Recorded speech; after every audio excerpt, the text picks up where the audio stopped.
Friday's 1-1 pitchers duel decided by Nick Markakis in the 11th inning. Last night, the Orioles built a big early lead, then held on for another one-run win.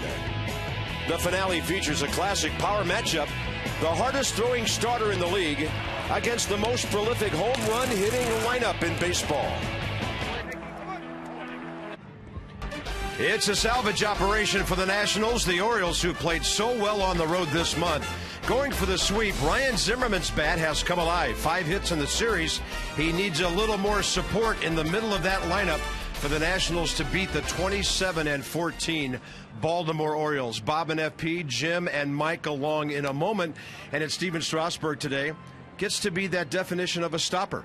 Yeah, and I think he's just going to be a little bit more comfortable today, if you know what I mean. He had a tough go of it last time, the 3-run first inning, and I think that bloop double that dropped in off the bat of Will Venables started one of his worst outings ever. But with Stephen Strasburg, you know he's going to come back tough today. Look at those stats: a 2.0 ERA, 2.02 opponent's average, 80 strikeouts versus 14 walks. That's since he's come back from the surgery. And get this, the Nats are 14-1 when they get 2 runs, when he gets 2 runs of support or more. So it's Washington's pitching and Baltimore's hitting, and to talk about those bats, here's Jim. All right, Bob. Well, the Orioles have had a balanced attack all season long, but Mike, all of a sudden you look at the box scores, and 3 and 4 in the lineup emerging from the pack. Well, there's no doubt about it. Nick Markakis and Adam Jones are a couple of the hottest hitters in the game, and the Nats are running into them this weekend. Friday night in the 11th inning, Nick Markakis hits the game-winning home run right there. The next day, Saturday, Adam Jones stays red hot, hitting his 14th home run deep to left center field. And then Nick Markakis, the deciding home run in that game.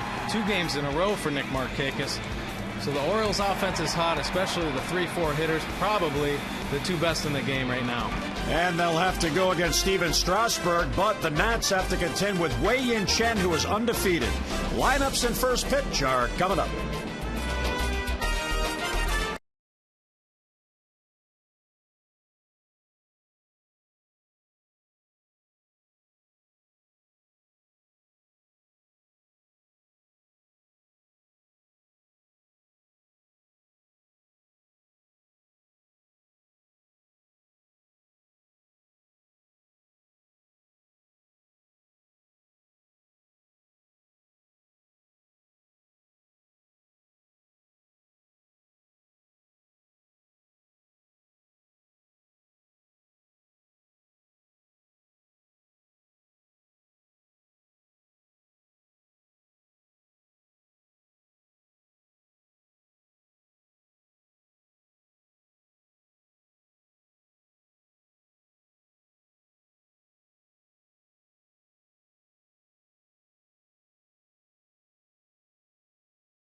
Visit Jeep.com to learn more.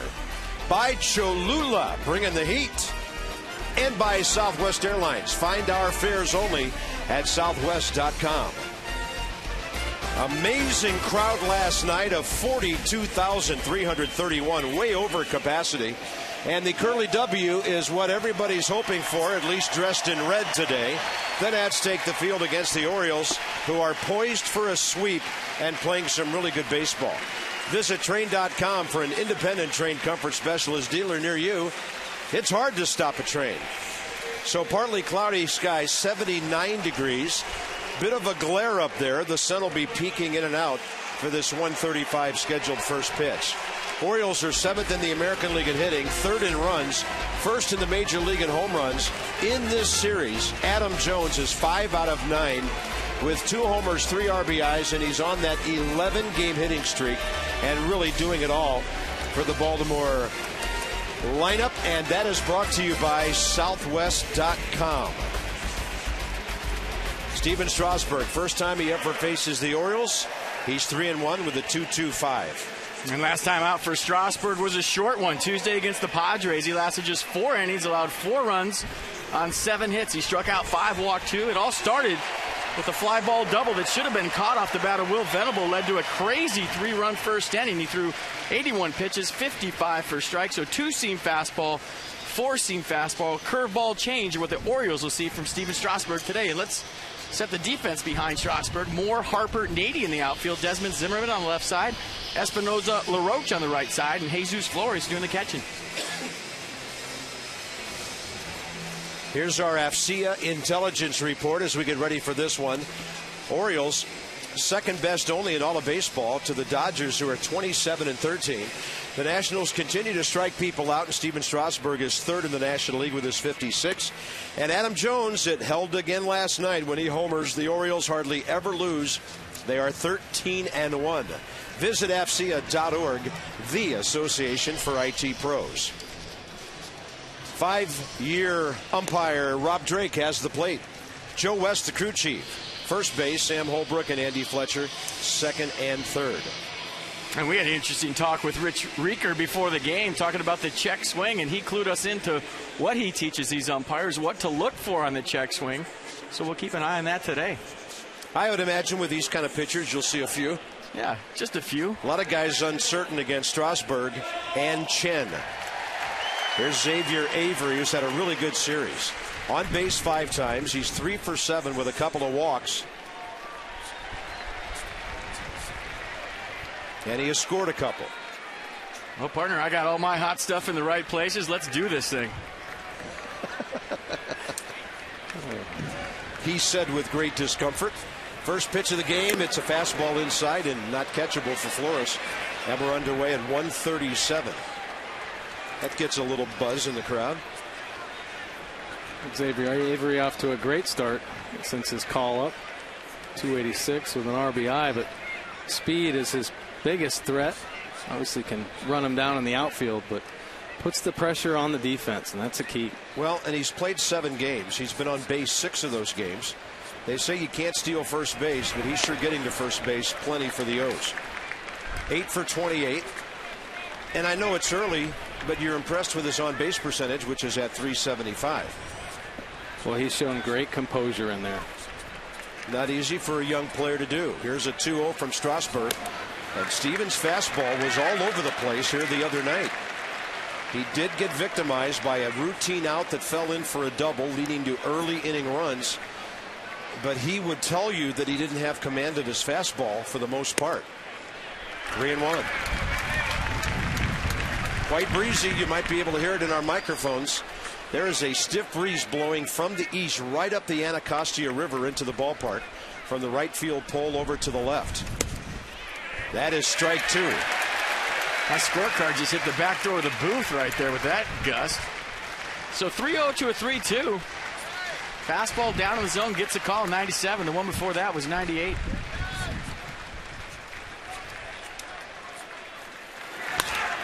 Right up the middle. Avery hitting the ball hard, and now he's on base in this series for the 6th time. Boy, what a great bit of hitting right there by Xavier Avery. Strasburg stays down in the zone. Avery just drops the head, not trying to do too much with it, stays hard to the middle. And another line drive base hit for Xavier Avery. Beautiful view of it right there. So his batting average creeping up toward 300. Here's J.J. Hardy, who's had 12 RBIs in his last 14 games. Haven't seen Avery run just yet, but he did steal 117 bases in the minor leagues. Well, he's still working on that craft. I mean, he's got raw speed. But getting the timing down over there and some rhythm, something that he's been working on. He has a couple great players in that dugout too. Brian Roberts, a great base stealer, has been working with Wayne Kirby, our base running coach, has done a super job with him as well. So I wouldn't be surprised if they start loosening him up and letting him run. I think all the great base stealers that I played with, they always looked like they were going on every single pitch. The same lead, the same stance, because you got like 4 coaches looking at you every time you lead off. And if you lead off one way when you're going and another way when you're not, you're tipping it off. And I think the key to a good base stealer is to always look like they're going every single time. Isn't that a big part of it, getting into the other team's head, thinking you're running? Boy, a lot of fastballs, 2-1. Davey Johnson's ball club has lost 3 in a row. And for the Nationals, they had high hopes for this homestand. San Diego, Pittsburgh, and Baltimore. And so far, the Nats are only 2-4 on this stand. Home record still good at 14-8. And Hardy will hit one a mile, but foul. Well, I know we were talking about Markakis and Jones being hot, but J.J. Hardy, another one at the top of the order, heating up, and he turns on an up-and-in fastball. And these people right here had no idea they were going to get a ball when they got to their seats. And they just did.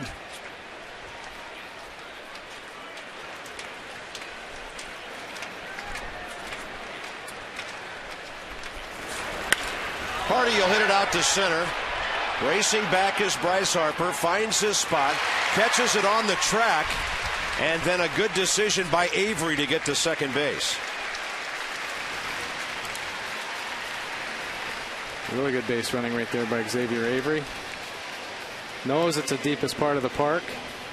Bryce Harper has to turn his back to the ball, and doesn't look like he's quite expecting X to be running. Yeah, I think he got fooled there a little bit.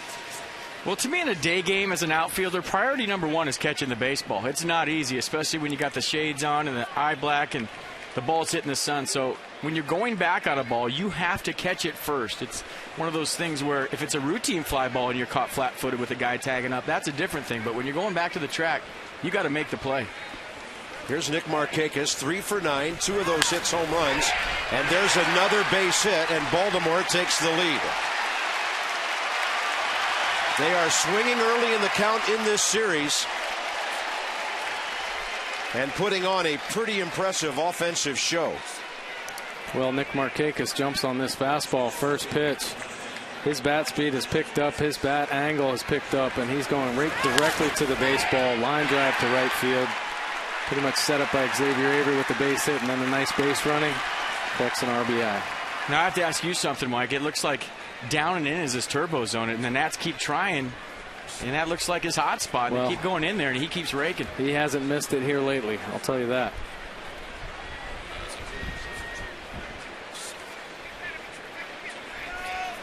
So for the second time in the series in 3 games, the Orioles score in the first inning. And so if it wasn't for Ryan Zimmerman last night, they would have done it 3 games in a row. He made a brilliant play to throw a runner out last night. J.J. Hardy after his triple. Adam Jones is 5 out of 9. 2 homers, 3 RBIs this weekend. He's been on base 38 of the 41 games in which he's played. Strasburg now mixing in some breaking stuff. Nothing but fastballs to the first 3 hitters, Mike. All right, well, Adam Jones obviously going to see some more breaking balls because he's been so hot. But he's on an 11-game hit streak right now, and he's already had 2 other 10-game hitting streaks this year. So stayed pretty consistent.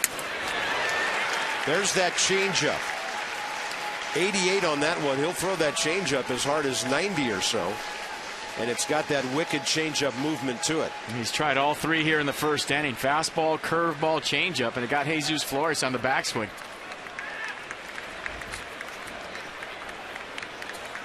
One ball and 2 strikes. That's a busted bat. Should be 2. Espinosa turns the 5-4-3. Orioles pick up a run on the Avery base running and then the Markakis RBI.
Behind another time today. Here's the lineup. See your authorized Dodge dealer. Experience a world of performance, design, and fuel efficiency. Schedule a test drive or go to Dodge.com and check out the powerful lineup. Ryan Zimmerman always gets on base against the Orioles, and in this series, after he homered in his last at bat last night, he's 5 out of 10 and has his batting average up to 250. Danny Espinosa leading off today. That'll be interesting. And it looks like, at least for now, Davey Johnson committed to Ian Desmond in an RBI slot against a pitcher, Wei-Yin Chen, the Nationals have never faced before. Well, Wei-Yin Chen's off to a great start, 4-0 start, and has really done it with great composure and fastball location. He's one of the best at throwing a fastball in for a ball and a strike. And he's been very impressive. His last 2 outings, he had to face the Texas Rangers, powerhouse offense, and the New York Yankees. He threw over 7 innings in both ball games. Wow. So he's a great competitor out there with super composure. And I think he has this deceptive fastball that I think it sets up. It's so good because he can pitch in so well. And guys are kind of preparing for that, and it just sets it up in the zone and away. Very good at locating that fastball. That's his key. Make the hitter aware of the fastball in. It sets up all your off speed. It doesn't even have to be that good. A strike to Danny Espinosa. 0 for 4 in this series, hit by a pitch. Now Danny's at 207, but from the right side, he's hitting 240. He has hit safely in 8 of his last 10 games. So the recent trend is some better offense. And as long as Steve Lombardozzi keeps doing what he's been doing, Lombardozzi putting some pressure on Danny Espinosa for playing time here. Davey said before the game he's going to let him slug it out, and that Lombardozzi might be getting the majority of the at-bats here coming up. Espinosa strikes out for the 49th time this year. Here comes the Orioles defense this afternoon. Xavier Avery in left field, Adam Jones in center, Markakis in right, Wilson Benjamin over at third base, J.J. Hardy at short, Robert Andino at second, Chris Davis at first base, and Exposito doing the catching today, giving Gold Glove catcher Matt Wieters the day off. Nick Markakis, right field, having a big series. And here's the number 2 hitter, Bryce Harper. Doesn't bat second against left-handers a lot, but he's up there today. 2 for 8 with a walk in this series. 2-0.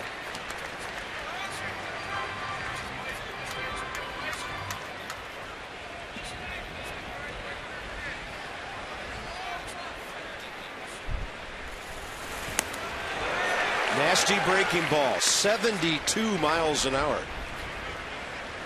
Oh, pretty good pitch right here. Falls behind 2-0. Knows that Harper is going to be sitting on a fastball. And just to get me over breaking ball, gets him a little off balance and out in front. Counts 2-2. I'm going to keep an eye on the strike zone for Bryce Harper today. I was watching the game last night, and he was pretty animated on a called strike against him, and he let Andy Fletcher know about it.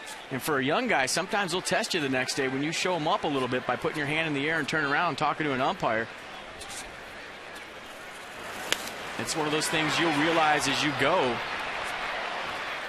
that if you look straight down, Mike, and maybe don't turn around and talk to an umpire, they don't mind that, even if you're a young player. But for a rookie to kind of turn around and talk to a home plate umpire, sometimes those guys will let you know about it, and they all talk. And there's 3 guys out there that we're watching. Well, you're exactly right. There are ways to question a pitch. You can ask him if that's as low as he's going to go in the zone. Is that as far outside as you're going to go in the zone? Hard hit right to Robert Andino, 2 outs. The Nationals come into this day hitting .243, 11th in the National League, 14th in runs out of the 16 clubs, and 5th in home runs. Their 36th came with 1 out to go last night, as Ryan Zimmerman just did get 1 out near the bullpen. And that might be the first pitch he's seen on the inner half of the plate in about 2.5 weeks. It was in a 2-strike count. He was all over it, flexing the muscle with a big bomb late. And then Jim Johnson struck out Adam LaRoche to end the game.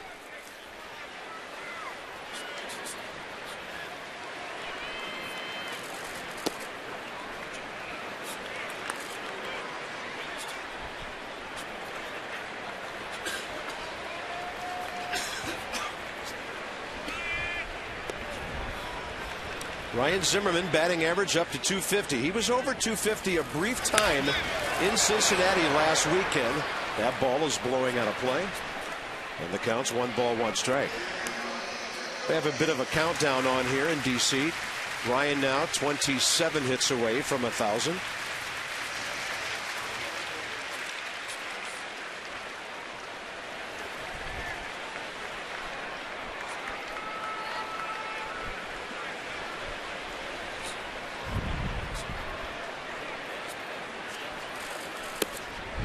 Two and one.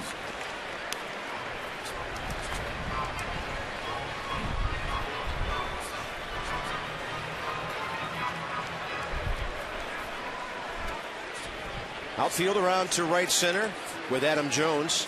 6 or 7 steps toward the gap. Zimmerman reaching for that one. High chopper. Definite chance to beat that one out. And Wilson Betterman will just hold on.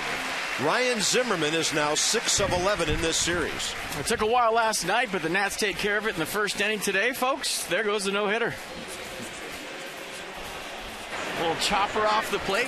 What we used to call a beautiful thing. He'll take a knock any way you can get it. Doesn't matter. And that's a guy that's lined out his share this year, and he'll take that base hit every single day. Well, they all even out, don't they, FP? Absolutely not.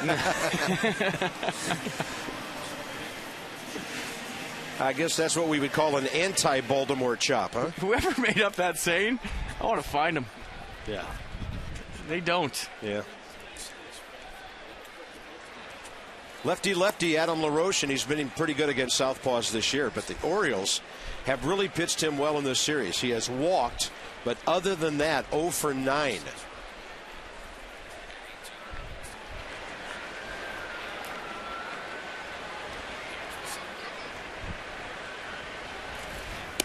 And a breaking ball, front door variety, right on the inside corner.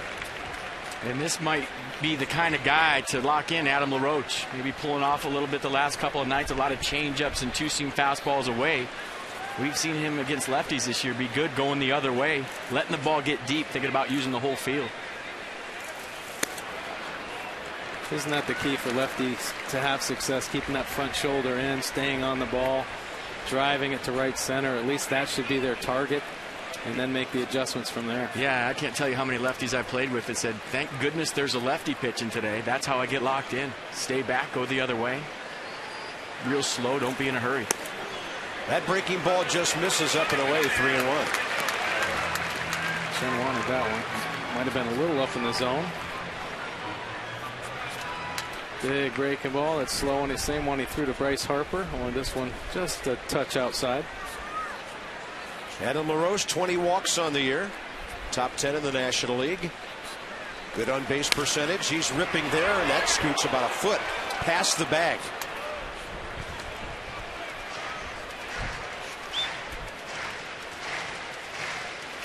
Chris Davis is still looking down there. Must be a ball mark right there that is just barely foul. Joe West. Joe West with the call. He's going to let you know. That was pretty far foul by the time it reached the bag. Little finger point. That ball's foul. You don't want Joe West pointing his finger at you. I'll guarantee you that. 3-2 runner going. LaRoche, did he lay off? He did. 2 on, 2 out. And if you're the Nationals, who would you rather have up right now than Ian Desmond? Well, it's less than a month away now on June 2nd after the Nats play the Braves in a Saturday afternoon game. It'll be a free post-game concert featuring Dierks Bentley. First of 3 post-game concerts for the year. Tickets start at $10. Go to nationals.com/concerts. Tickets are going fast. The Wallflowers are coming in July. Third Eye Blind in August. Dierks Bentley first. Here's Ian Desmond. Off speed, floats outside. Boy, an answer right here for the Nationals after Baltimore putting up a 1 spot in the top of the first would be huge, especially when you've lost the first 2 games of a 3-game set. And consequently, if Chen can get him back in the dugout right here, huge advantage to the Orioles. No, it's just the first inning, but when you've lost the first 2 and you fall behind in the third, that's a tough go. In this series, Ian Desmond with a home run, 3 for 9. He's in the top 7 in hits in the National League with 48. And he's hit nearly .330 over the last week and a half. he might be one of those guys where it doesn't bother him no matter where he's hitting in the lineup. He's been a doubles machine lately.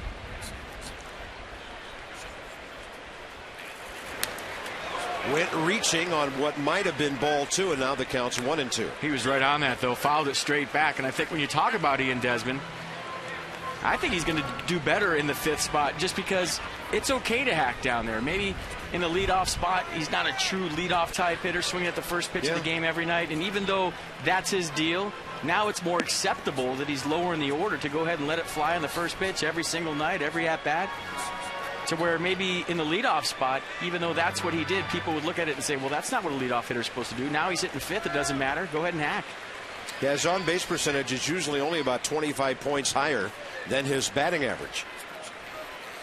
And a 1-2 coming. He gets a piece of that one out to left center. It's hanging up for Avery, and he'll take it about 380 feet away. The Nationals strand 2, and the Orioles have drawn first blood.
Out of it with a double play ball to Adam Jones.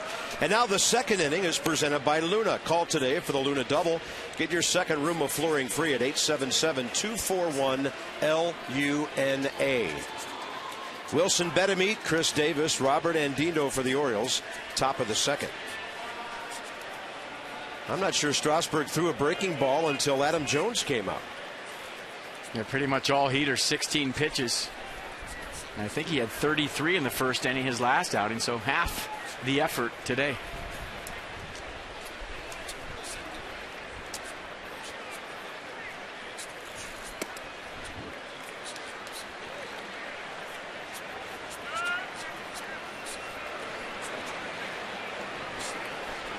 Betemit in the series, 1 for 7 with a walk, batting .227.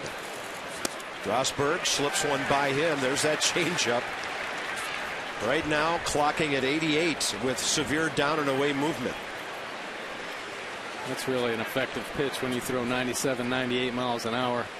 As a hitter, you're gearing up for the heat. Boy, he goes back to back there. Great arm action on that changeup. And good movement too. Two-seam fader away from lefties into righties.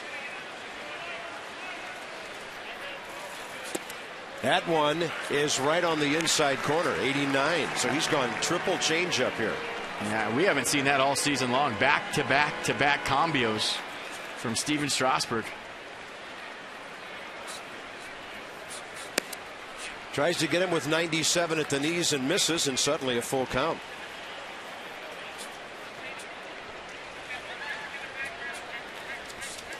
Strasburg walked 2 batters in 4 innings. His last time out, that ball stroked out into left field, and the wind will curl that thing right back to the left fielder, who didn't take it, and then Harper did and dropped it. Tyler Moore is a first baseman by trade, He let Harper call him off the ball, and then Bryce missed it. And there's Sun coming right over from behind home plate. We talked about it in the first when Avery tagged up on the long fly ball from J.J. Hardy. You have to catch it first. And rule of thumb is, if you're the center fielder, you call it, it's yours. But I think he peeked here at the last second. Look at him. He's looking over at his left fielder, and it had nothing to do with the Sun. He thought there was traffic and Tyler Moore, and he took his eye off the ball, and the result is a two-base error. That's Bryce Harper's third major league error. Steven Strasburg has now been bitten by 2 routine balls that have not been caught in his last 2 starts. Here's Chris Davis, ball 1. The wind is blowing straight to the left field foul pole, and it just from up here appeared to be a routine play for Tyler Moore, but he must have been called off because he pulled up. Just outside the bag foul, 1 ball, 1 strike. And check out Bryce Harper's head right here at the very end, right before it goes into his glove. He takes his eye off it to check out where the off outfielder is, Tyler Moore. And that was the difference. So he's looking at it into his glove. You see the glass is lit up, so you know the sun is a factor, but he just takes his head off. And that was the difference. Wind is really whipping up. Chris Davis 0 for 4 on Friday night. His job to advance the runner with Robert Andino, a good contact man, on deck. Yeah, I think when Bryce called that ball, he didn't expect it to get pushed so far to left field. He did call it a little bit early. That'll get the job done. Now the Nats have to play defense on this one, and that is safe. Everything is going Baltimore's way here. That ball hit slowly enough that it took Adam LaRoche a long time to get a handle on it, and then Davis beat Strasburg to the bag. Well, Davis, nice job actually getting him over, trying to pull that ball to the right side, a little chopper. Once again, LaRoche has to wait on that hop. Ball just died in front of him and didn't have enough time to get it there. Tried to rush it at the end, gave him the glove and the hand flip. But Davis running hard down there, beats it just in time. So the second inning here, looking a lot like Bryce Harper, or Steven Strasburg, excuse me, his first inning, last time out against the Padres. Ground ball up the middle, the Nats will go for 2. If it's at Zimmerman, it'll be his option on where to take it. Andino, right side, look at this. Espinosa makes a very good play, but everything the Orioles are doing right now is giving the Nats a fit. And it's now 2-0. Couple of perfectly placed little bouncing balls. Well, first and third situation right there. And Robert Andino backs that breaking ball up, tries to shoot that hole that's open because LaRoche is covering, holding Davis on at first. LaRoche, nice try, but super play right there by Espinosa, and Strasburg, nice job covering first. That's just a great piece of hitting right there by Andino. You could see him trying to use the hole. Hands inside the baseball, almost walking away from a curveball, trying to use that hold. And that's the little things that help you win baseball games. Luis Exposito, the catcher. 6 ball games, 1 for 13. Fastball is in there, 1 ball, 1 strike. Well, when you execute, good things happen. Chris Davis didn't hit the ball hard, but he's trying to get Bettman over to third base. It worked out, and it worked in his favor as he got on first base. Andino obviously the opportunity to use that hole. No swing, 2-1. Exposito, 25-year-old right-handed hitting catcher from Miami. Waiver pickup by the Orioles 1 month and 3 days ago. He was hitting .310 in 10 games at Norfolk when he got the call. Strike 2. That might have been the best pitch of the day for Steven Strasburg. A 2-seam fastball, started it off the plate away. 96-mile-an-hour backdoor sinker for a strike. Orioles have another runner in scoring position here with 1 out, top of the second. Pitcher on deck.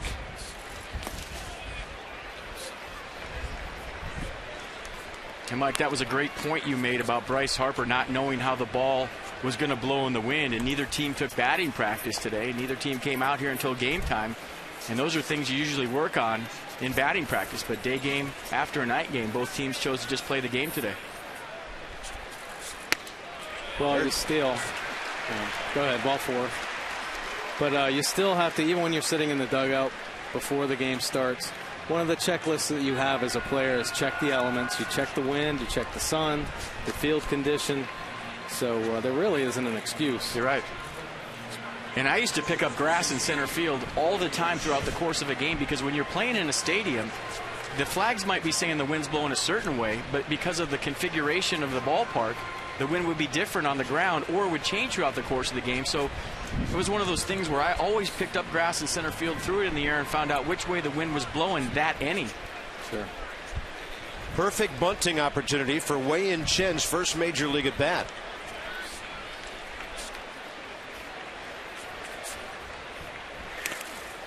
And that ball will advance the runners. A Strasburg 95-mile-an-hour fastball. And right now, the home team needs a bit of a wake-up call defensively. Yeah, Davey Johnson can't be happy with what's going on this inning defensively. It almost looked like that ball jumped on Jesus Flores at the last second. Got Rob Drake in the right knee. And that didn't feel good for him either. Yeah, got to be a pass ball. Second and third. Now Chen can swing away. Infield in. Unless they would still decide to bunt with him. Maybe they should. I would decide to bunt with him after that swing. Yeah, I just put on the safety squeeze and have Chris Davis follow Ryan Zimmerman right down the line.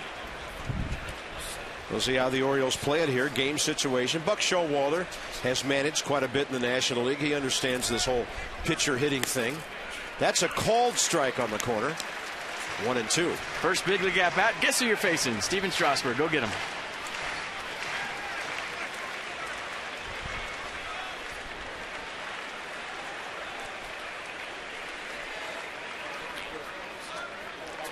One-two pitch. Swing and a miss. 2 outs. Strasburg's first strikeout. So the first time through the order, he gives up 3 hits, walks a man, victimized by some defense, and a tough out yet to get. On the Nissan pitch track, the ball well off the plate. For a limited time, get bonus cash on popular models. Visit ChooseNissan.com or your local dealer. It's their National Tent event.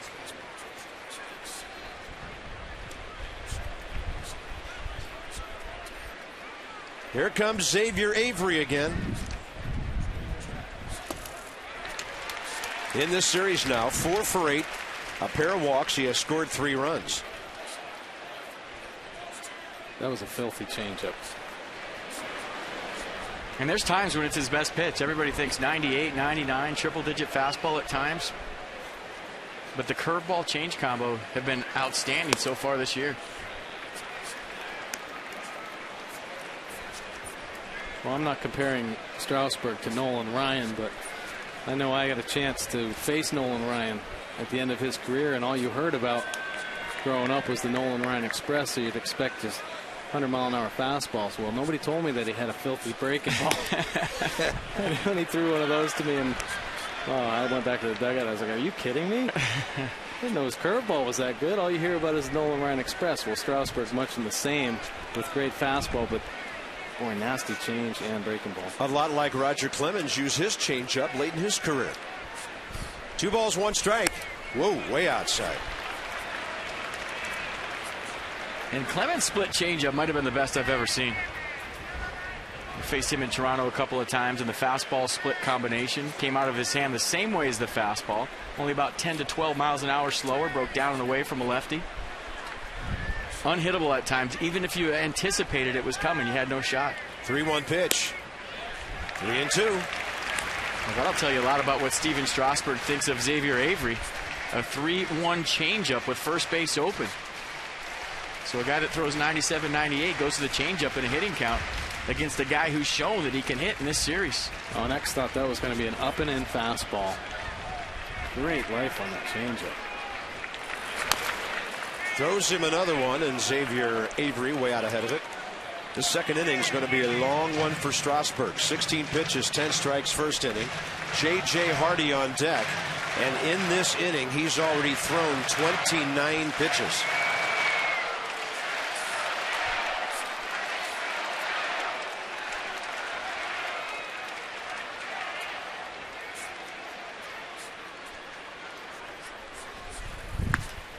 Base hit left field. It's going to be 4-0. Nope, they're going to hold the runner.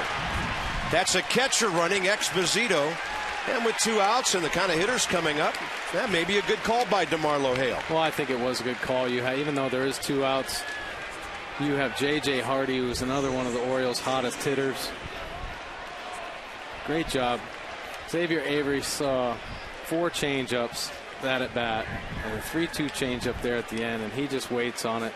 Great bit of hitting by that young player. I wonder how long it is, Mike, before Buck Showalter starts leading him off against left-handers the way he's going. Well, he's done a super job, and he's definitely opened Buck Showalter's eyes to it. Runner goes at first, no throw, stolen base. Avery, his first in the major leagues. A great jump right there, no throw, but the more you watch Xavier Avery, the more you're thinking he's making adjustments in the middle at bats. He saw 4 changeups from Strasburg, and finally it looked like he switched to changeup in the 3-2 count. He threw it 3-1, 3-2 a couple of times. Did a nice job of letting it get deep and going the other way. He is some kind of player.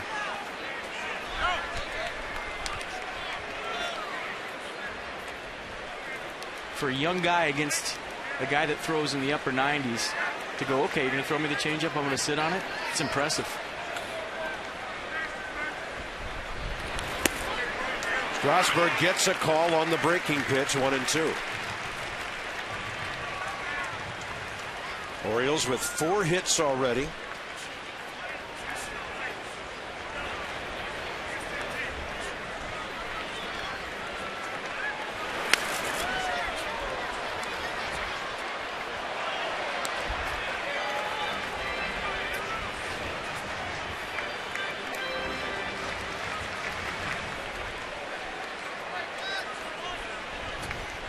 .32 pitches this inning.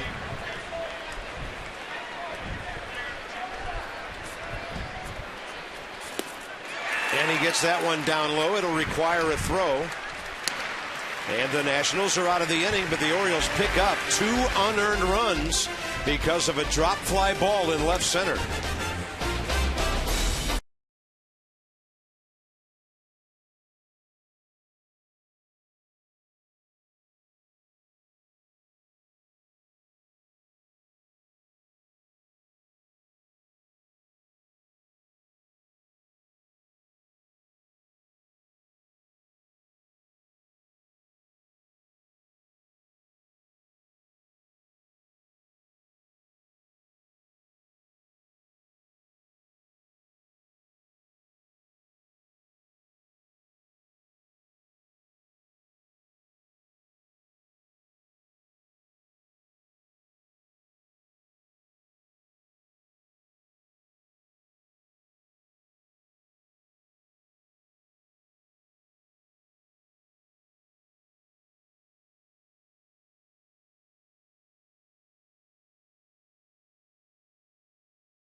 Moran Flores for the Nats.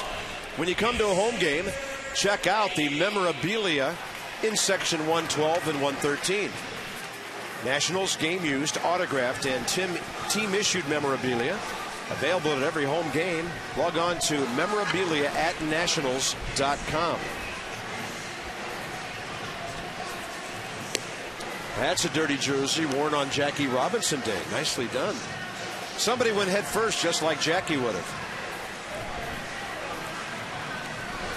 The Nats had a hit, had a walk, stranded 2 runners in the first against Wei-Yin Chen, who threw 23 pitches, 14 strikes, a rather long inning for him as well. So here's Xavier Nady 0 for 1 in this series. Yeah, uncharacteristic of Chen to have to work so hard in the first inning. Usually aggressive early on in the game, tries to establish that fastball, but he's mixed it up. early on here in the first inning, especially, much like Strasburg's had to do. As Zimmerman and LaRoche had extended at bats there after 2 outs, bases empty.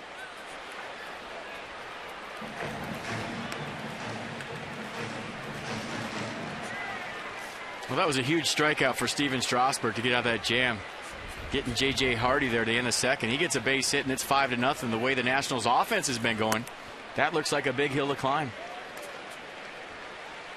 Did a nice job last night of coming back to make that a close ball game after falling behind 6-0. But you can't do that every single day. 3-1.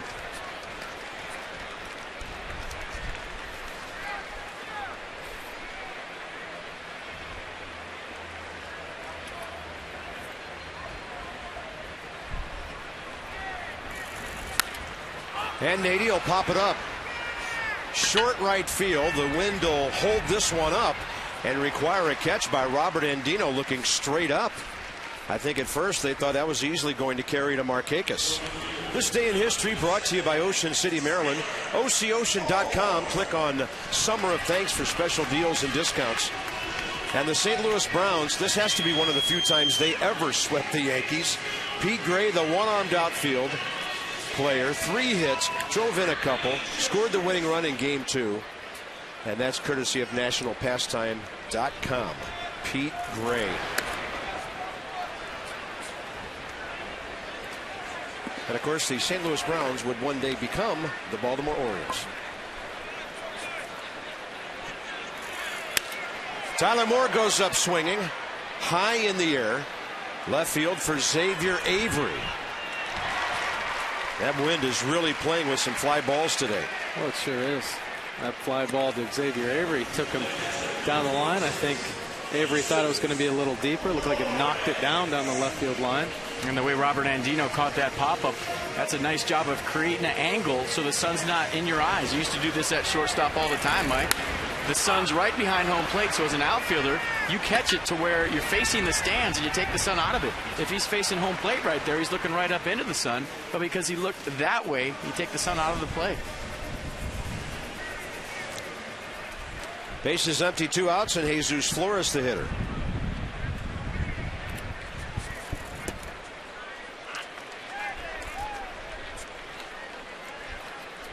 I think this is the most breeze any temperature we've had in the ballpark this year. And of course up here, you know, we're equivalent to the top of the Washington Monument here. It's a little breezier upstairs too. Elevation change, the temperature is different up here. Sometimes there's frost on the wings here in the booth. We have flybys, not flyovers. Fly next to us is. And a check swing by Flores, and this will be an easy inning for Chen. Strasburg will have to lead off in the 3rd. He's got to get back to the mound and go to work. It's 3-0.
Brought to you by your Baltimore BMW Centers. By Chapin Davis Investments, celebrating 60 years of advising investors. Call Chapin Davis 800-222-3246. And by the Chevy Cruze, offering the best highway mileage of any gas engine in America. It's a great day to be outdoors, right across the river from the Jefferson Memorial, the Washington Monument. And here we are, top of the third at Nationals Park, and it's all Baltimore right now. Orioles 3, Nationals nothing. And 3-4-5 coming up. Tough inning for Steven Strasburg against Nick Markakis, Adam Jones, Wilson Betemit. He's gone a little bit more to the off speed, 45%. And I would say they were all to Xavier Avery in a 3-2 count. A lot of changeups. Markakis RBI hit to right. In the first inning, Nick has now driven in 4 runs in this series. He's 4 for 10. Strasburg's fastball missed. Markakis is one of those hitters that loves to tinker with his swing, his hand position. He's worked his hands up a little bit to the top of the zone, and I think that's why you're seeing more power lately. I mean, typically a doubles hitter does have power potential, but he's really coming down on that ball and creating some backspin into the gaps and getting a lot of carry out of the balls he's been hitting lately. And only seen him 3 or 6 games, last year. It looks like he's more spread out this year, to where he's got a wider base, almost going no stride at times. The replay on the slider he hit for a home run the other night, he just lifted his heel up and went, to where last year it looked like he was standing a little more erect, but now he's spread out, got a wider base, and just firing that bat head right in the strike zone, keeping it simple. We'll wait till tomorrow. You might see something different. Well, I don't know. The way this is going, the Nats don't want to see the Orioles tomorrow. They're going to have their hands full with the Phillies. 1 out, top of the third. AT&T fact of the game for you. 15-time Adam Jones and Nick Markakis both homered while both starting next to each other in the outfield. Highest total around baseball for any current pair of teammates. And Jones' home runs seem to be the formula for Orioles wins. 14 home runs. They've won 13 of those games. I wonder what's going to happen if he ever hits 2 in a game.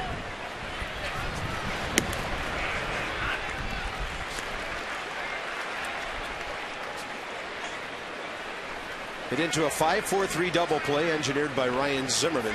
First time up.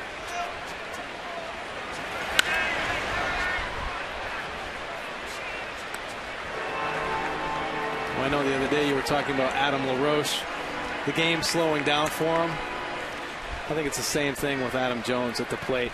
His mind is slowing down. He's disciplined his strike zone enough where he's looking for one pitch in certain counts, and he's being really aggressive in the hitting zone this year. Strasburg buries one down and in on him. That's that changeup, about 3 miles an hour harder than the earlier ones. And that had some split action to it, even though it was a changeup, and he uses that grip you see right there. Watch the late action on this. Almost like a left-handed slider to Adam Jones, 91 miles an hour, and there's not a whole lot you can do with that pitch. I don't care who you are. That's a great pitch. Well, you could see that late drop at the end. Holy. Not a bad pick by Jesus Flores as well. So here's Wilson Betemit, who hit that ball to left center. Dropped by Bryce Harper, that eventually cost the Nationals 2 runs last inning. But getting back to your point about LaRoche, you knew that feeling as a hitter. You get a couple of hits, you come up your 3rd time, you're nice and relaxed, and all of a sudden your bat's quick. You do that for a week or 2 weeks or a month, and all of a sudden the game's slowing down. You're making all the right decisions at the plate, seeing the baseball like a grapefruit. Yeah, I had 2 at bats one time like that. I had a half a week once. It was just incredible. 4 days of glory. You poor hitters. Everything's working against you guys. How about 99 working against somebody? Wow. Cholula bringing the heat on the pitch track here. Yeah, 99 miles an hour. Just a little 2-seam fastball with some run to it up in the zone. And that's not fair.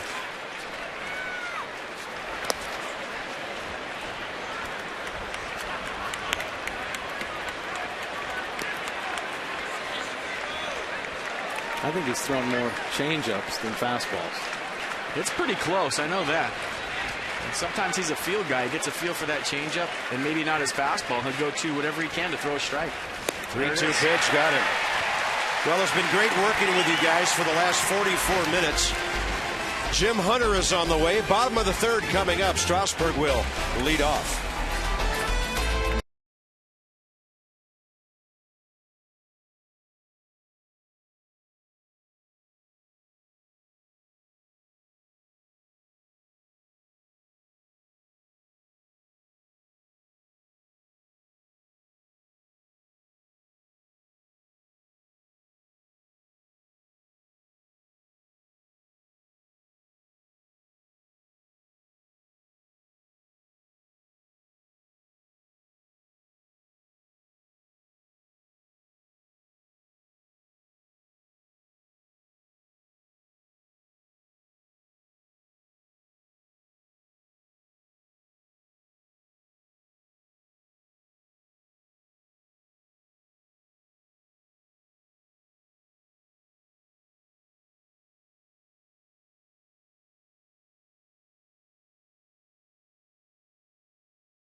In the bottom of the third, and welcome into the Masson broadcast booth. Jim Hunter with FP Santangelo and Mike Borick as we bring our Masson families together, well, for the last time this weekend, but then we'll get back together in Baltimore. And FP, we're seeing exactly what the Nationals didn't want. The Orioles are a hot team, and the Nats are giving them help. Yeah, we've seen enough of you guys already this weekend. 3 runs already, and you talk about getting out to a lead in the third game when you've won the first 2. That's a huge advantage. Well, it sure is. The Orioles are taking advantage of some early miscues by the Nats, able to put a couple runs across the plate, but it's still going to be a tough pitching duel, I think, the rest of the way through. We're not tired of seeing him. No, not at all. So Wei-Yin Chen with the lead. As we go to the third, here is Steven Strasburg leading off, and he takes ball 1. 9-1-2 on this windy day. And a ground ball past Davis in the right field. So Strasburg is on. We'll see how they rule it. He hit it hard, and Davis never got the glove to it. And that's where he goes. He loves going the other way. He's got 3 doubles into the right center field gap this season. He hit that ball hard. We'll see how they score it. But the most important thing for Steven Strasburg and the Nationals is that he's standing on first base. Look at the swing right there, head down. Probably the best hitting pitcher. I'm probably going to make 4 other guys a little upset by saying that in the Nats clubhouse, but he can swing it.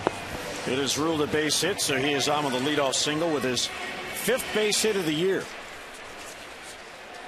And amazingly enough, he has 3 doubles. So here is Danny Espinosa in that leadoff spot today. And he bunts, pops it up in the air, and it goes foul. Espinosa, who has been scuffling trying to bunt for a base hit.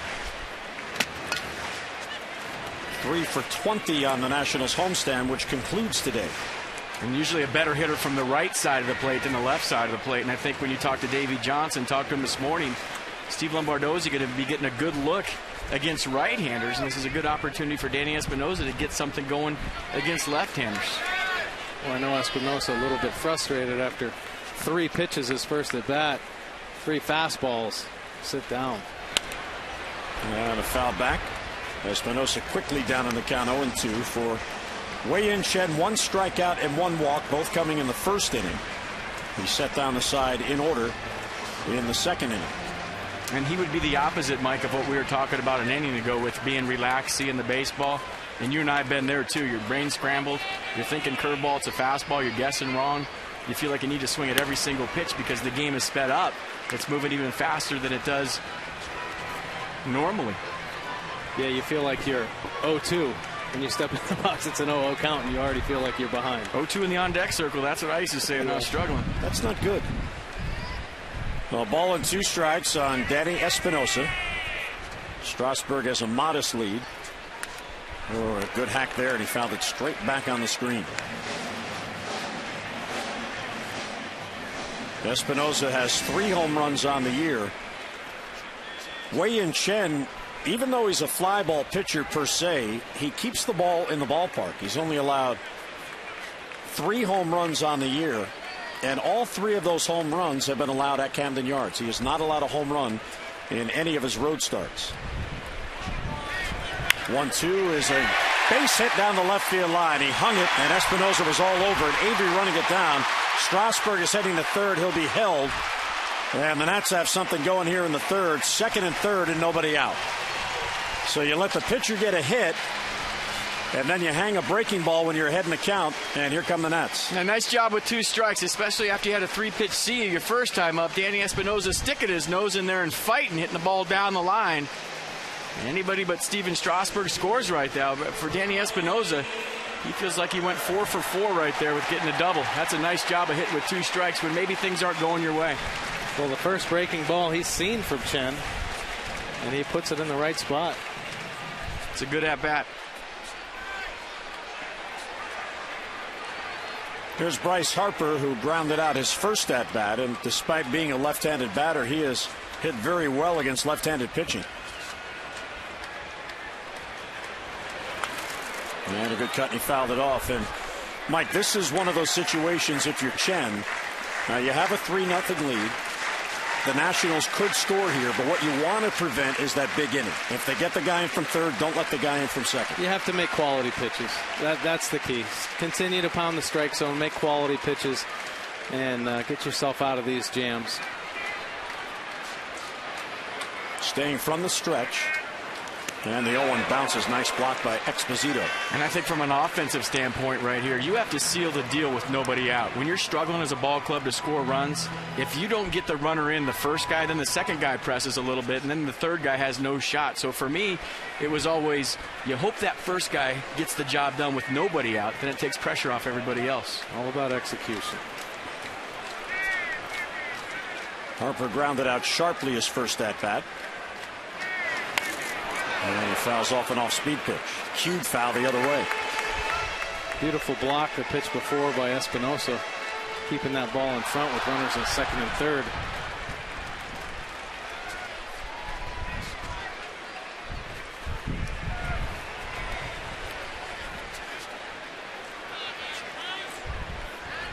One and 2 on Harper. 2 on and none out for the Nationals. And another one in the dirt, and good plate presence there by Harper not to chase. And as a guy who played in the Expos organization for 10 years, I can only think that if Exposito played for the Expos, he'd be a rock star. Just with his last name alone. Nice job of blocking this pitch again, making that chest protector a big glove and staying in front of it. Yeah, Exposito. I said Espinosa earlier.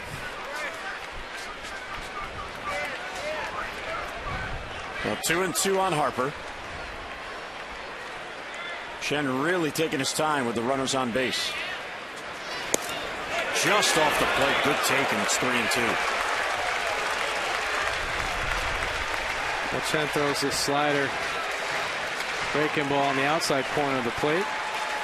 Just off the plate. I'm sure Exposito has a couple words for the umpire, just talking to him a little bit. Plant that seed for the next one. You go fastball or off speed right here? Probably go with the off speed with first base open. See what he does. You challenge him. A little protection on deck. And it's pulled to right field. Markakis is on the run. He reaches up and makes the catch, and then it comes out of his glove. Here's Strasburg to score. Espinosa's being sent, and Dino will make no throw home, and it's a 3-2 game. Oh my goodness, Markakis got to it. It was in the glove, and then it squirted out. Nats are right back in it. He went with the off-speed, 69 miles an hour, and I think he hung it. Well, he left it up in the zone for sure. And Bryce Harper does the right thing to it. Here's a look at it. Chen with the open base leaves it hanging up eye level. Harper puts a great swing on it. Nick Markakis, what an effort. Diving, just comes out of his glove as he hits the ground. Almost a snow cone catch. As soon as the glove hits, though, it bounces out. Yeah, pretty good AB from Bryce Harper. So a single, double, and a triple this inning for the Nationals. And just like that, right back in the game. And it all got started. Strasburg helping his cause as he singled to lead it off. So now the tying run is at third and still nobody out. And here is Ryan Zimmerman. And it's outside, 1-0. Once again, Jim Hunter, you got some runs in you, and Bob Carpenter had some runs in him. It's amazing. If the managers hear that, they're going to keep us both off the broadcast. Boarding now will do it. Might be a little rough, but we'll do it. Palace coup. Zimmerman late on the swing there. May have been looking for something else. And 1-1 the count on Zimmerman, who reached on a Baltimore chop base hit in the first. And if you're Ryan Zimmerman right here, you're thinking about the big part of the ballpark, up the middle. Look, Showalter electing to keep his infield back, obviously, here in the bottom of the third. Give up the run. But maybe a couple shots for yourself, and then one for the ball club with 2 strikes. And a strike at the knees, 1-2. And now you got to shorten up and think about playing Pepper with the second baseman. 15 hopper to second ties this game up. Easier said than done, but when you're hitting right here and the infield's back, just put the ball in play for an RBI. Easy money, right? It is easier said than done. Once it's done and you're high-fiving your teammates, yeah. A ball and 2 strikes on Zimmerman. And a foul out of play. Well, the Nationals this season, first 23 games over the last 17. That number at the top is key, 4.2. Batting average has come on. Home runs are up. On base percentage is up. Slugging percentage is up. And we had a stat before the game that in Steven Strasburg starts in his career with 2 runs of support or more, he's 14-1. And that's a stat you usually see, Jim, with guys that are 3 runs of support or more, but 2 with Strasburg. 1-2, runner at third and nobody down. And he got him, a swinging strikeout. So Chen picks up a strikeout, a big out, and 1 away. Well, Chen stuck with his fastball here against Zimmerman, rides it up in the zone, gets him to chase a little bit. Tend to be protective with 2 strikes. And Zimmerman unable to foul this one off and stay alive. It seems to me that he uses the slow to set up the fast late in the count. Well, I think that's what adds that deception. Because he's not throwing 97, 98, he's throwing 90, 91. Just enough to get it by him. Adam LaRoche takes ball 1, a breaking ball down and away. LaRoche walked his first at bat, adding to his .403 on base percentage coming in. He is tied for 4th in the National League in RBIs, and there's another one waiting with Bryce Harper at third base. High foul. It's a loud strike way down the right field line and up in the upper deck. Well, even lefty on lefty, talking about LaRoche keeping that front shoulder in, but the Orioles are playing that shift defense on him with J.J. Hardy on the second base side of second base.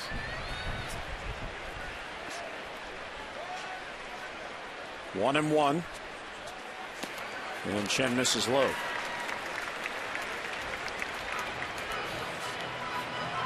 I wonder how that shift plays mentally as a hitter. Never had a shift played against me unless they were all in the infield grass with nobody on. But other than that, I wonder how that plays mentally with you seeing 3 guys on the other side of the infield. Well, I'm sure the power hitters have a lot of pride and they think they can beat the shift every time. And this is low again. Even though Ian Desmond is a dangerous hitter, it looks like Chen is being very careful with LaRoche, because even if he walks him, it does set up the chance for a double play to end the inning. He's been working down and away in this at bat.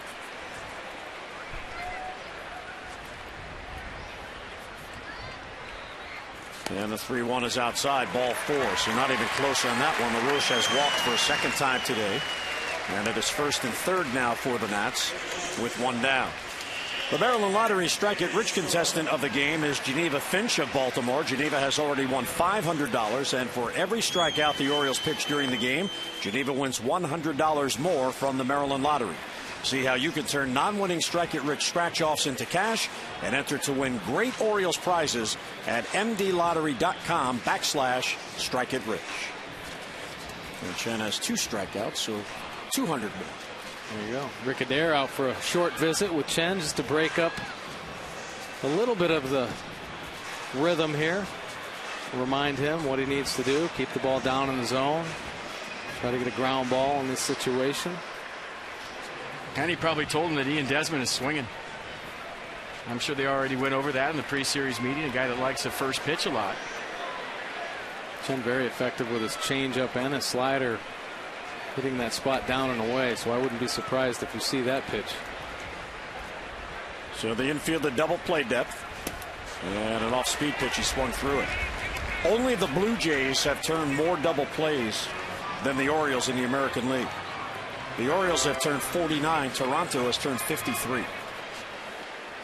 And what's interesting about that, they're the 2 bottom fielding teams in the league by percentage. Blue Jays are 13th. The Orioles are last. Well, they make an error to get a guy on, and then they turn a double play. Foul straight down on the plate. But they are strong up the middle. The Orioles are pretty lucky. Both teams here that we've been watching this weekend, very strong defensively up the middle. J.J. Hardy and Andino, of course, for the Orioles. Espinosa and Desmond, of course, for the Nats. Very athletic group. They really thrill a crowd with their glove. Well, you would know. Playing against you all those years. One of the smoothest fielding shortstops I ever played against. Double play ball. Andino. Hardy fires. It's safe at first base, and we are tied. Desmond hustling down the line, and a split-second difference for a tie game. Well, Chen works his magic and gets the ground ball, but Andino takes a little bit of time getting that ball out of his glove. Maybe a little hiccup at the end, has to double clutch it. Hardy with a strong throw, but wow, Desmond hustling down the line and beats out the double play with Bryce Harper scoring on the end. When you have a plus runner, you have to be perfect on the exchange. And that little hiccup right there and the hustle by Ian Desmond was a difference. It also allowed a guy like Adam LaRoche, who's maybe not the fastest guy in the world, to get on J.J. Hardy and cause a little traffic.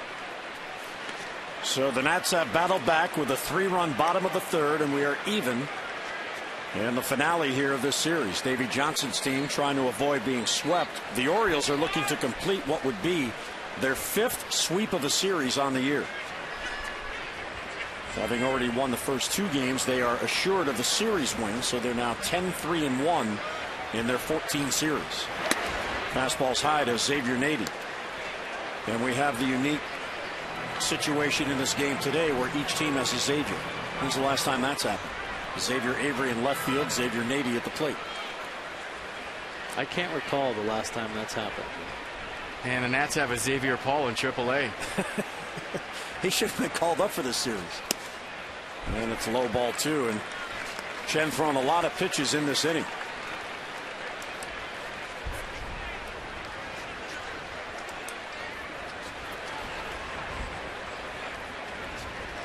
.28 in this inning. He was at 35 for the game coming into this inning. 2-0 the count on Nady. Good cut, he found it back. Mike Bordick talked about how well Chen pitched against the Yankees on Tuesday, 7 innings, 2 runs. In his last 2 starts combined, just 3 earned runs against 2 very good hitting teams, Texas and New York.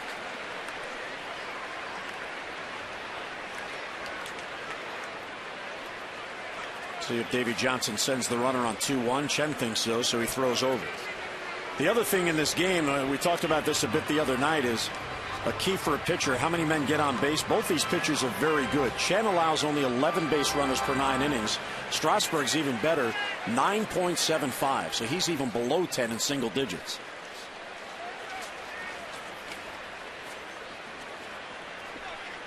Chen, deliberate worker with men on base. Runner goes. They haven't picked off. Throw to second. The tag. He is out at second base. And that's how the inning ends. So that'll be a caught stealing. But the Nats come back to tie. Strasburg got it started.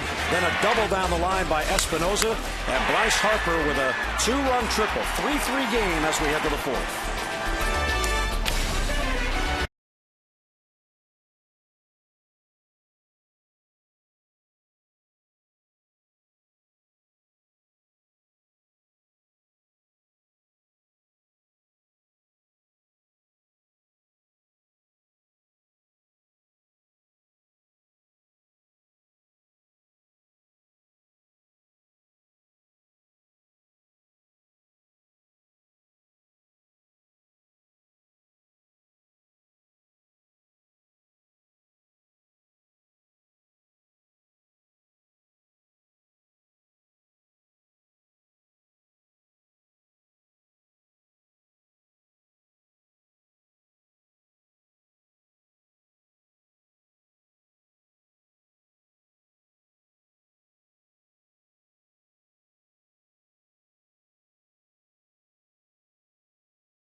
It's brought to you by Hyundai.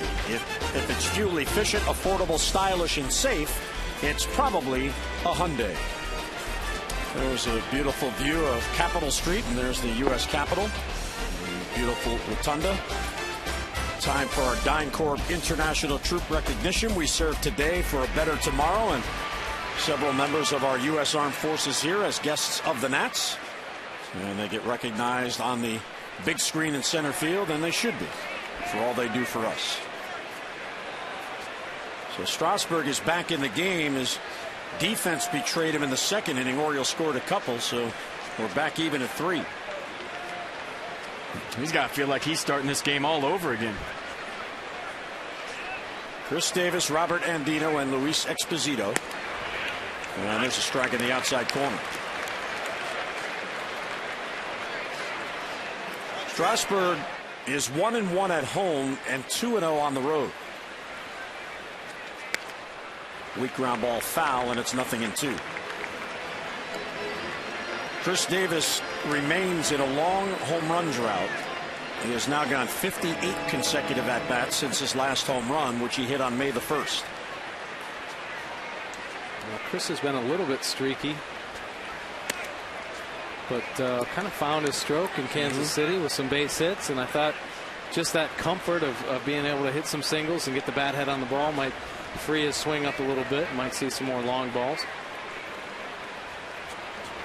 1-2 is outside 2-2. Well, he's 6 for 13 on the trip, so that's pretty good, and you begin to feel better about yourself at the plate when you have some of those positive numbers. Matt Wieters at this moment is having the opposite effect, and he gets a day off today. 2-2 is outside, ball 3.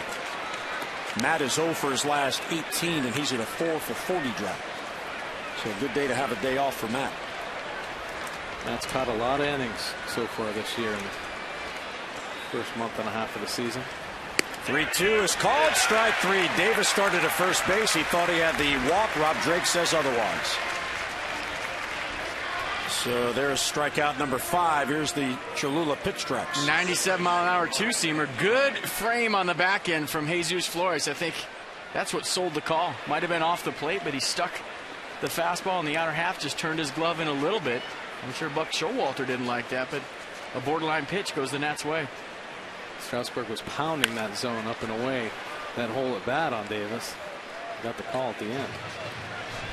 And Dino fouls it off down the line, 0-1.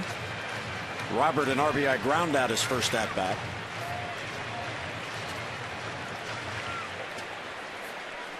And Dino is 3 for 20 on the trip, but he does have 3 RBIs in this series. Foul ball, and it's 0-2. FP was talking about the magic number for Strasburg. You get him anything over 2, he usually wins. The Orioles' magic number on the year has been 5. When the Birds score 5, they're 18-2. You should win a big league game if you score 5 runs. And they're 21-4 when they score 4. That is a fair ball. Zimmerman off balance throw, and what a play. Wow. Can he handle third base in the hot corner? Off balance throw, fading into foul territory, and he got him by plenty. And Andino quit running right here. He thought the ball was foul. Let's check it out. Yeah, there's a umpire calls fair ball down the third base line. I wonder what Robert Andino was looking at. As he got about halfway, he just put the brakes on. Nice play by Zimmerman, staying with the play. And he had way more time than he thought right there, because Andino just stopped. He thought it was foul. But you have to run through the bag as a batter. You can't stop running. You can't be an umpire. You got to go down there and see what happens. We see what the call was after the play, not before the play's over. Yeah, you can't assume what it's going to be. Because Ryan Zimmerman could have done the same thing. He could have assumed that this ball was foul and hung on to it, but he made the throw just in case the ball was fair, and it was called fair. And that ball did reach the fielder, so it is the call of the third base umpire, Andy Fletcher, because it got by the bag. Well, umpires are supposed to, or try to, make the call as soon as possible so runners can make decisions right away. And he did. He made it. He made the right call. Ball hits in fair territory. Signaled fair ball right away. So Robert Andino just assumed it was going to be a foul ball and shut it down. And that might have been close at first. I think so. Even though Zimmerman had a quick release, little lollipop in that throw, and Andino runs pretty well. 1-2 is line foul. Exposito walked his first at bat. Exposito has struggled at the plate since coming up from AAA. He's doing a pretty good job behind the plate, though. And when you're the backup catcher, that's what your main job is to handle the defense the day you play. 1-2 the count on him.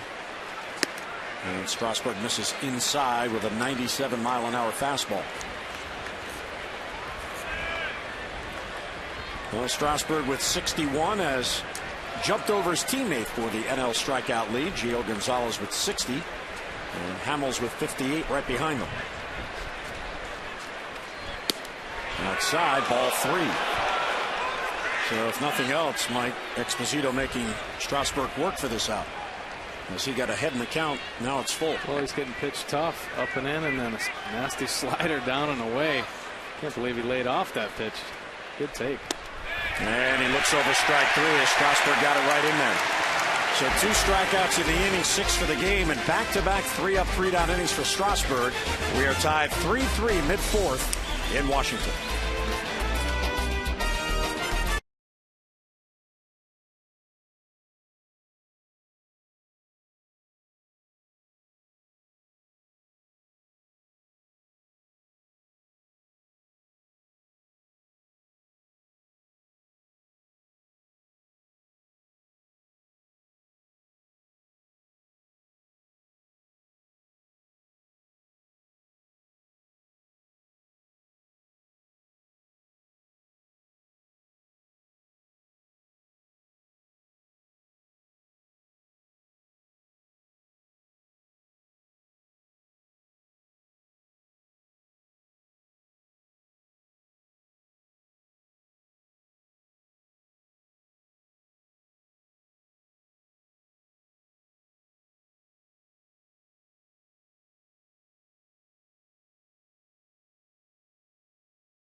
The Geico President's Race, Abe Lincoln far in front. Teddy, come on, Teddy, win in front of us, Teddy. Came in second. The Geico President's Race, I thought maybe in honor of Interleague, Teddy might win. Teddy's never going to win. Yeah, I'm trying to figure out when that day is, too, myself. I don't think it's going to come until the Nats get to the postseason. Ooh. Time for our PNC Minor League Report. For solutions that help you achieve your financial goals, PNC Bank for the achiever in you. And for the Birds, Eduardo Rodriguez, the 19-year-old from Venezuela, pitching at Delmarva in the South Atlantic League. 1-0 on the year with a 1.97 ERA, no home runs allowed, and he has pitched to a 1.50 ERA over his last 3 starts.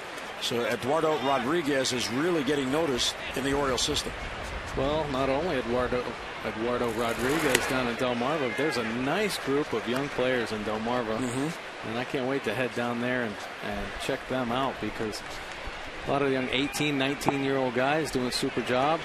I know Buck and I were talking about that team this morning, and pretty excited about some of the young prospects that the Orioles have. See, that's cool. And when you go down there, you should tell those guys, because there's no way in the world they're thinking the major league manager is taking notice of them in A-ball. And the fact that Buck Showalter is watching them, if those kids know that, I mean, that pumps you up. In A-ball, you feel like you're a million miles away from the big leagues. Buck gets the reports every day. They're on his table, and he does care about the minor leagues and the development of young players, because we have seen so many young players come up here to try to help the Orioles in recent years. Today, as he began his chat with the media before the game, as he does every day, the first thing he said is, big night in the minor leagues last night, every affiliate won. And the writers were looking at him, should I have known that? Almost like a quiz. So there's a strikeout, a called strikeout of Xavier Nady, and one away in the Washington 4th. Well, Chen works pretty quick here and gets that called fastball in just off the plate. Chen needed that quick strikeout, though. He's got to start thinking about being more efficient with his pitch count because the Orioles bullpen has been used up quite a bit lately with another extra inning game here on Friday night. There's Tyler Moore, fouls it off. And by the way, one other Oriole minor league note. Miguel Tejada, who was signed to a minor league contract and was assigned to extended spring training, he was added to the Norfolk roster today, so he's in AAA. He's DHing today, and he's already 2 for 3 with an RBI. So I guess you never do forget how to hit. That's my old double play partner, Miguel Tejada. I'd pop up in the infield, he'd come over screaming, take it, take it, take it, but I couldn't understand what he was saying. He would scare me every single time. I'm like, Miggy, turn it down a notch, man. You're scaring me on the pop-ups. I got it. One of the most intense competitors I ever played with. Guy loves to win. And there's back-to-back strikeouts. So Chen, after allowing 3 runs, coming right back at the Nats. Well, we had talked about his fastball location and back-to-back hitters. He dots it up with fastball in. Soft away early, hard in late. Speeds you up right there. So good scouting report from Mike Bordick saying he likes to finish guys off with the fastball in. There it is. Right on the paint. It's either going to be a ball or on the paint. And he's made a couple really good pitches, quality pitches to finish batters off here, Nady and Moore. Jesus Flores, the catcher, the number 8 batter. Now, normally you would say, with National League rules, that it would be a good idea for Chen to get Flores because then Strasburg would lead off the next inning. However, if you look back what happened earlier in the game, Flores made the last out of the second, and Strasburg got a rally going in the third. And he's a foul ball. Well, there are some National League hitters that are dangerous. Obviously, Strasburg helping himself with a high batting average and that leadoff single in the 3rd inning. He's a scrappy leadoff hitter. Get his speed on the bases. You got something going. Oh, yeah. 1-1 the count, 2 outs, and the base is empty. And what Chen is also hoping for here is a quick inning because of the pitch count. Yeah, this will be pitch number 73 right here.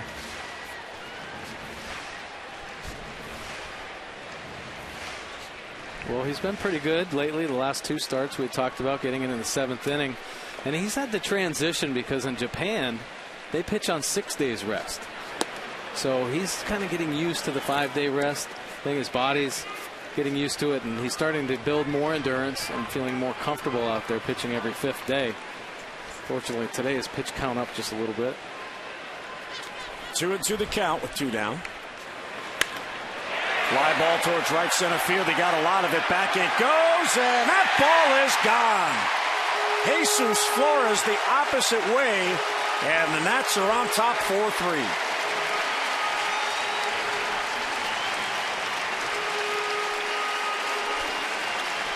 Didn't get the call on a fastball down and in, so he went up and away, and Flores all over it. His first home run of the season. Very short, compact swing. Not a whole lot to it, but a lot of pop the other way. And the wind blowing in from right field, but you got to believe the scoreboard knocked the wind down right there. But that was a good pass by Flores. Puts the Nats up 4-3. Strasburg swings through it. So there's the first road home run allowed by Chen, and it gives the Nats a 4-3 lead.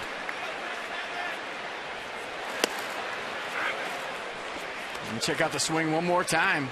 Chen tried to go in with the fastball. He left that one up and away, and Flores all over it. It had the sound and definitely had the distance.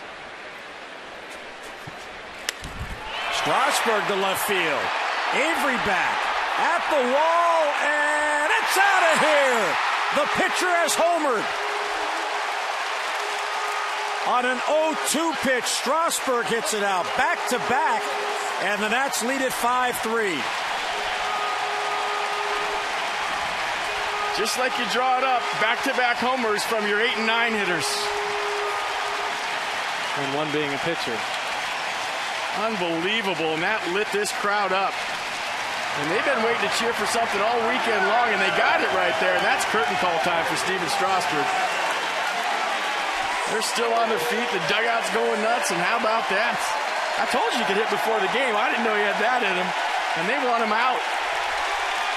And Danny Espinosa doing a nice job of not stepping in the batter's box, and let's see what he does.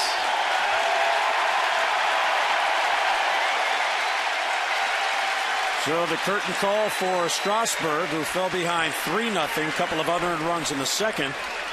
And the Nats have scored 5 unanswered runs.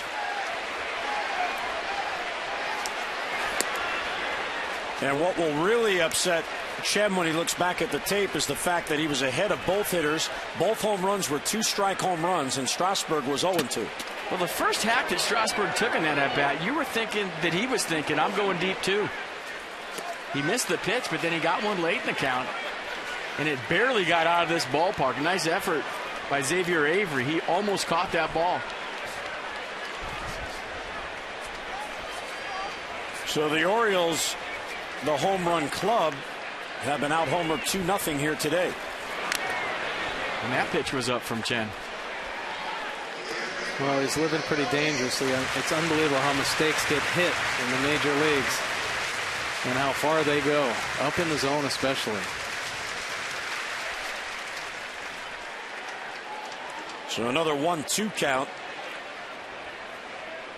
as Chen battles Espinosa. And he got him. So Exposito held on to it. He struck out the side, but in between, Jesus Flores, his first, he went the opposite way. And then the pitcher, Steven Strasburg, he hits it into the bullpen. And the Nationals through 4 have a 5-3 lead.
For the Nationals, going back-to-back jacks. Jesus Flores with his first home run of the year, and Steven Strasburg with his first career home run. Let's check it out one more time.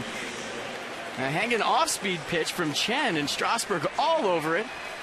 Got every bit of this ball just to get it barely over the fence in left center. Xavier Avery giving it a nice effort. But it looks like he ran into the fence, and Strasburg with the curtain call. And the fans here digging it. And you got to give Danny Espinosa a little credit, because you have to sense the moment as a hitter to step out and give the guy time to get the curtain call.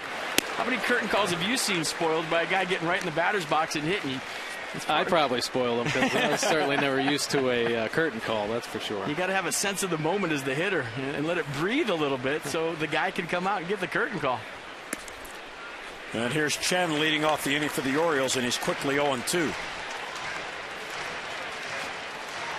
Definitely an exciting moment for Strasburg and the fans here at the ballpark. You even saw some orange jerseys standing up, appreciating the great effort there. That's probably something Oriole fans don't get to see very often. A home run. Oh, yeah. No, by a pitcher. Yeah, thank you. No, you guys know all about home runs. Well, fans, don't forget you can purchase an Orioles Legends Celebration Series package and lock in your ticket to each of the 5 remaining games in the series, honoring the greatest Orioles of all time. At each game, fans receive the replica sculpture of that day's honoree. Order your ticket package now. You'll receive the replica Frank Robinson sculpture in case you missed it in April. Now, to reserve your seat, call 888-848-BIRD or get online Orioles.com/legends. Although your partner, Jim Palmer, had a home run, his first major league win. before that thing called the designated hitter. And you know, when you get used to seeing American League games day in and day out as we do, you begin to appreciate the DH as part of the strategy of the game. It's a tougher game in our league because you got to go through that hitter, and you look at how the rosters are set up.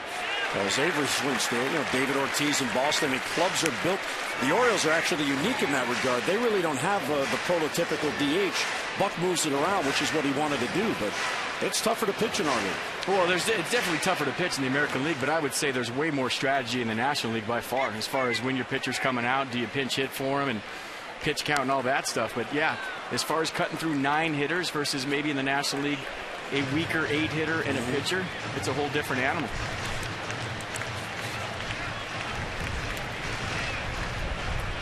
Avery fights it off. He is 2 for 2, an RBI single. He has his first major league stolen base, and he has scored a run. He was in his 8th big league game, and he's got 4 multi-hit games already.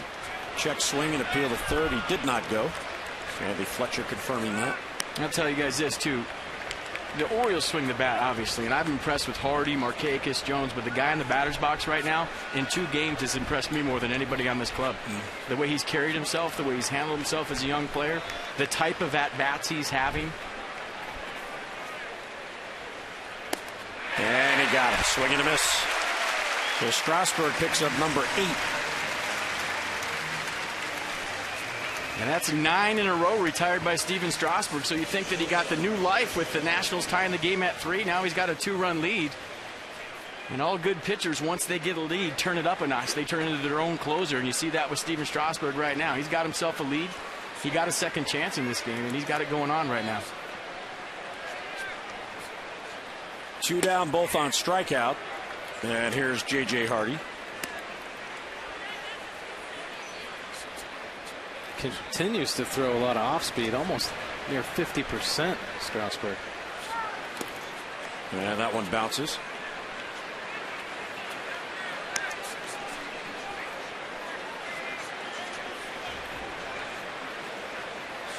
And a 2-0 the count on Hardy, who was 0 for 2. He is 2 out of 11 in the series.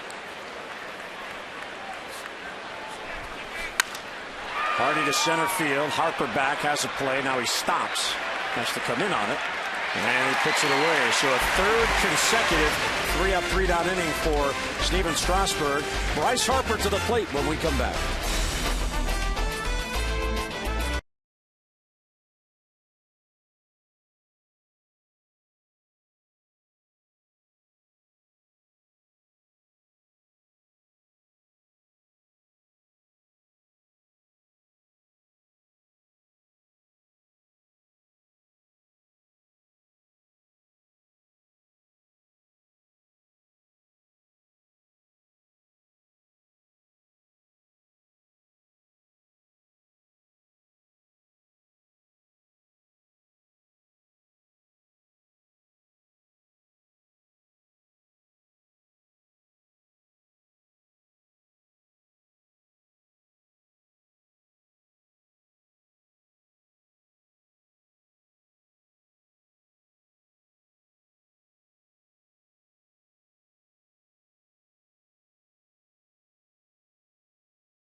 Five-3 lead. And it's time for our Cox game summary. Xavier Avery 2 for 3, run scored, RBI, stolen base. Jesus Flores with his first home run of the season, and Steven Strasburg 2 for 2, first career home run. And it lit this crowd up. They've been coming in masses this weekend, waiting for something to cheer about, and they got it last inning. And both in a 2-strike count. Flores with a home run, and Steven Strasburg too.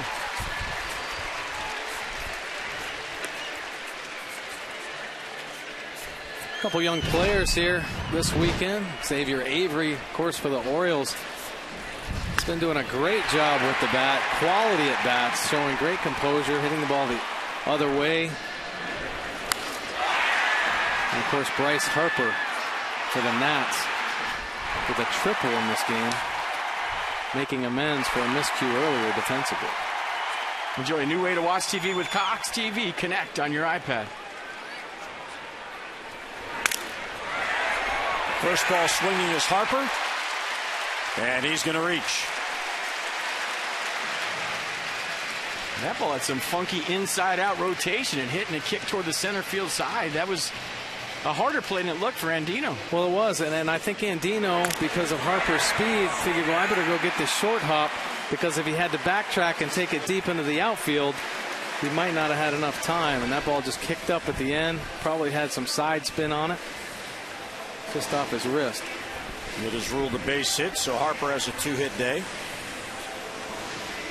Scoring up, penalizing Andino on that bad bounce. And here is Zimmerman, who is 1 out of 2. And there's a strike. Zimmerman reached an infield hit in the first. He struck out in the third. Chen has had just one 3-up, 3-down inning. Strasburg has had 3, and they're the last 3. The Orioles have come to bat in the 3rd, 4th, and 5th. High pop-up, shallow right. That's a tough play with this wind. Andino finally gets over to it in the foul territory, has it for the out. He made about 3 turns to get to that ball and 1 away. Orioles are back home at Camden Yards tomorrow. It's a week-long homestand, 3 with the Sox, the Red Sox that is, and 3 with the Royals. On Tuesday, it's Ollie's Bargain Night, presented by Ollie's Bargain Outlet. Every Tuesday home game, the upper reserve seats just $9 in advance. So come on out and support your O's and save. 888-848-BIRD or online at Orioles.com. Tom Gorzelanny is getting loose. Strasburg is through 5.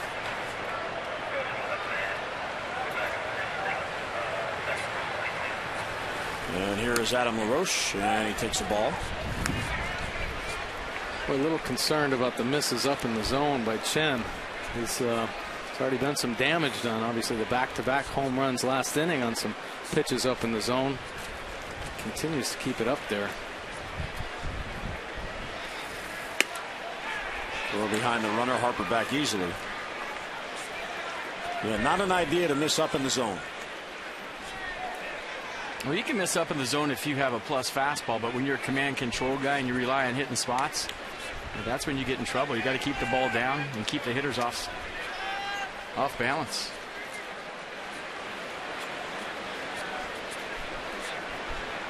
Two-0 on LaRoche. Very good batting eye.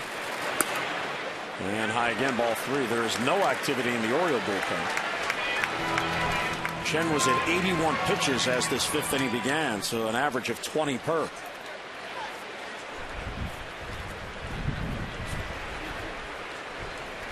And 3-0 with Harper at first and only 1 out. And it's outside, and LaRoche has walked for a 3rd time today. All 3 walks issued by Chen to Adam LaRoche. Well, just a reminder, as you enjoy a cold one, to look forward to Miller Time later in the game, brought to you by Miller Lite. There's FP's favorite mug, the baseball mug. I'm digging that. That looks like a 2-hander to me. 2 handles. It looked to me like the Orioles in the pre-series meeting said not let LaRoche beat them. They're pitching him tough this whole series, and obviously the 3 base on balls today is kind of an example of that. And he's been better against lefties this year, Mike, so maybe that's the game plan from Chen, is to not let that guy beat him. Rick Adair out for another chat. That will enable the Orioles bullpen to get busy. And Adam LaRoche has done a nice job of that all season long, to where if you're not going to go after him, he'll pass the baton to the next guy. Doesn't matter what the situation is or how big it is. He's not going to force the issue up there. Darren O'Day beginning to get loose. Ian Desmond now. Key at bat in the 3rd inning. Would look like an inning-ending double play. He legged it out on the back end and picked up an RBI on the ground out. He takes strike 1. He needs to stay down there. I'm sure that's what Rick Adair was saying to him. Pound the bottom of the zone, get a ground ball, yourself out of this inning.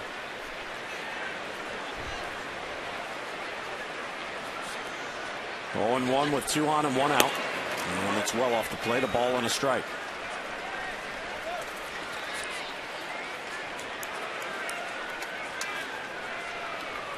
Chen, 26 years old.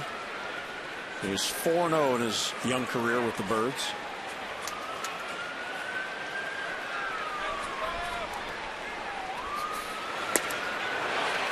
Wild swing there and a ball and 2 strikes.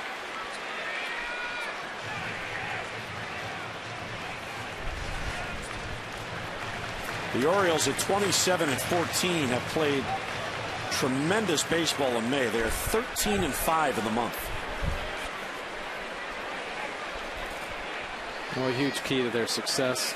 Obviously, offensively pounding out as many home runs as they have, but that bullpen just think sets up everything. Pitching, obviously, the key in baseball, but when you have a bullpen that can come in and close the door so often as they have, it just builds confidence in everybody. Ground ball towards the middle, gets through for a base hit.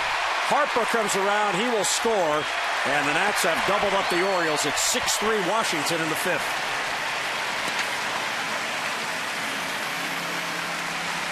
So another 2-strike base hit. Yeah, nice job of going right back up the middle. Ian Desmond not trying to do too much in a 2-strike count. Gets a ball up once again from Chen and finds a hole. And Bryce Harper hustling around third base. Well, it seems like with 2 strikes, he's been making some mistakes. And last inning, he got paid for with a couple home runs. And this ball obviously finding a hole up the middle. But boy, when you live up in the zone, not many positive things are going to happen up there. O'Day getting ready in a hurry, and he's about to come in the game because here comes Buck Showalter. So Chen, trying to win a 3rd consecutive start, will exit after just 4 1/3. So another short start by an Orioles starter will further challenge the bullpen. As Darren O'Day will come on. A run in and 2 on and 1 down in the 5th inning. And time now, this call to the bullpen brought to you by Chevrolet and their award-winning cars, trucks, and crossovers.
And lead at 6-3. 4 1/3 innings by the Orioles starter Wei-Yin Chen, who has been chased. And Mike Bordick, here's what's gone on in the month of May, including the 4 1/3 today. The Orioles starters 112 1/3 innings, so 59%.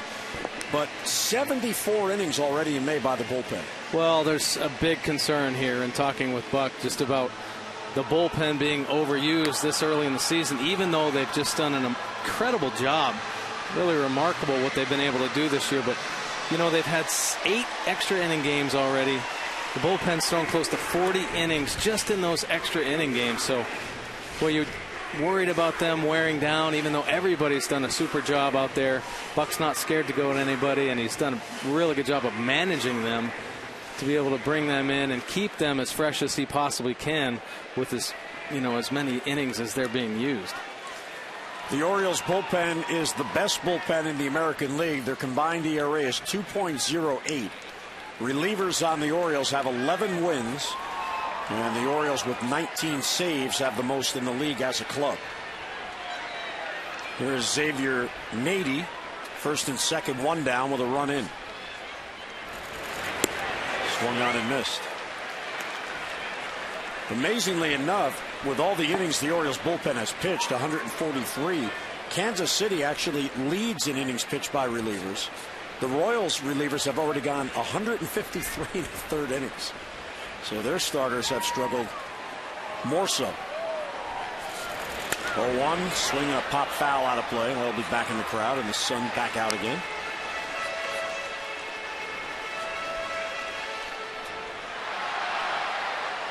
And Darren O'Day on in relief of Wei-Yin Chen.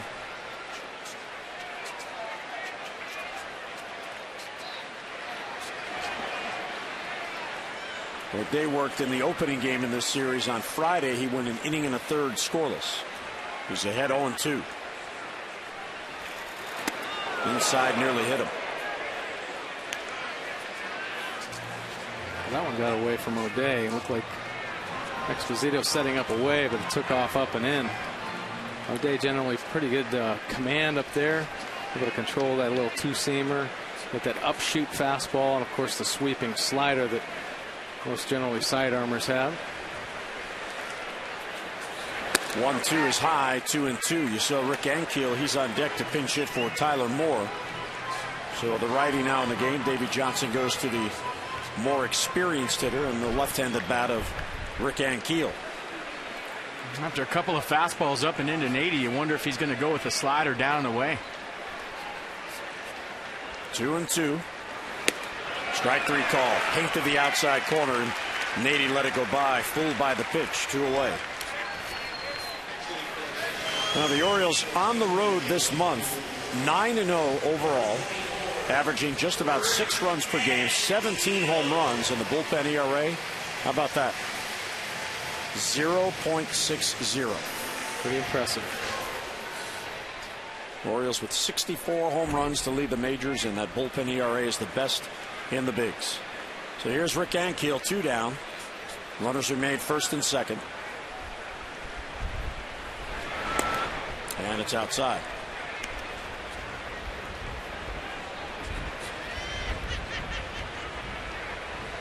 A lot of time left in this game. It's only the 5th inning, but O'Day, it would be in the Orioles' best interest to cut this right here. There's a strike. The way the Orioles have been swinging the bats, and it looks like Strasburg is going to be out of the game because Gorzelanny's been throwing the entire half inning. I know both pitchers' pitch counts were up.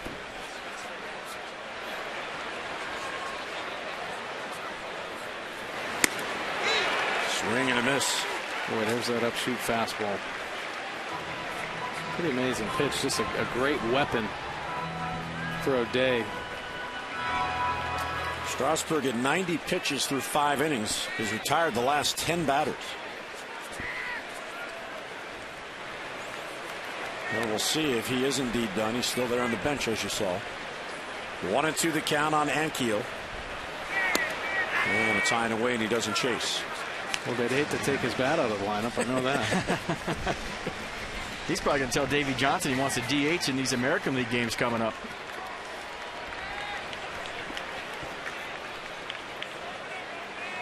LaRoche at second, Desmond at first with 2 down. Another run in for a 6-3 Nationals lead. And a high pop-up. And Dino and Davis. It's Davis calling and making the catch, and the inning ends. So a real good job by O'Day, who gets the final 2 outs. Well, you head to the gift shop. Strasburg jersey, why not? He's got a lead.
Nationals with a 6-3 lead. They have doubled up in the runs. They have doubled up in the hits as we go to the 6th inning.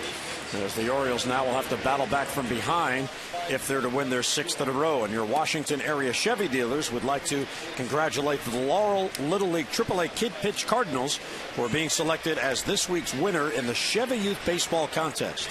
Visit mychevyleague.com today to vote for your favorite baseball team.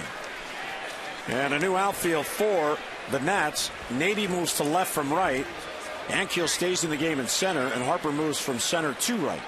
And a new pitcher on FP. It's the left-hander Gorzelanny.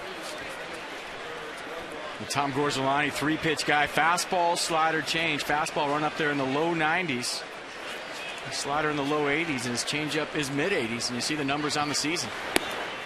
Ball 1 to Markakis. Jones and Betemeet will follow.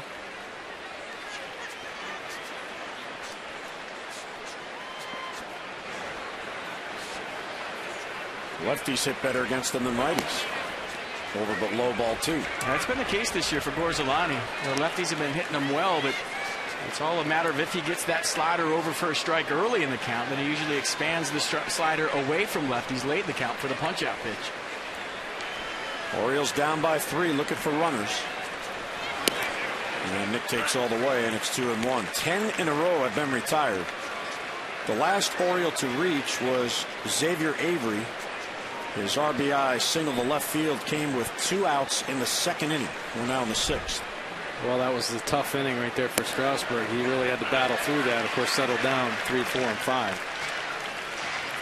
Hardy then struck out to end that inning, and that began the stretch of 10 in a row retired by Strasburg, who, to our surprise, is out of the game after 90 pitches. He's coming back from the Tommy John. Ground ball knocked down by the pitcher's hand, and he picks it up and flips to first. So Markakis is retired for the out. Not a good idea to knock it down with your hand, but he appears to be okay. Well, here's the Orioles box score today. Xavier Avery 2 for 3 with a stolen base and an RBI. Run scored. Nick Markakis got that RBI single. Chris Davis also a single and a run. And that's been about it. The 2nd inning, the big inning, of course, able to mark in the 1st as well. Here's Adam Jones, who is 0 for 2. He has bounced into a double play and struck out, trying to extend his hitting streak to 12 in a row. Takes down and in.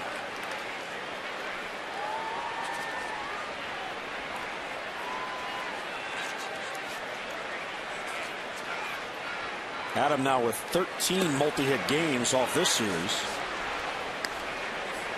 He has homered in 4 of the last 5. Began the day 10th in the American League in batting, 2nd in home runs behind Josh Hamilton. Tied for 3rd in hits and tied for 2nd in extra base hits. Not a guy you want to fall behind to. 2-1 count. He got a pitch right there in a 2-0 count.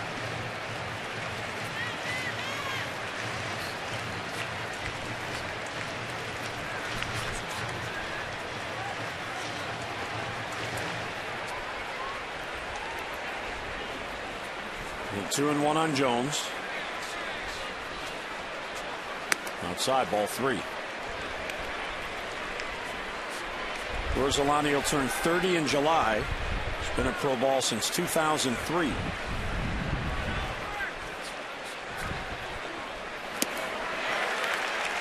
Swings through it, something off speed, and a full count on Jones. Well, Adam Jones is going to see a lot more of this as he continues to swing the bat so well. 3-1 change down and away with some nasty late action. You throw it 3-1, you throw it 3-2. Let's see what he does. Good cut, fouled it back on the fastball.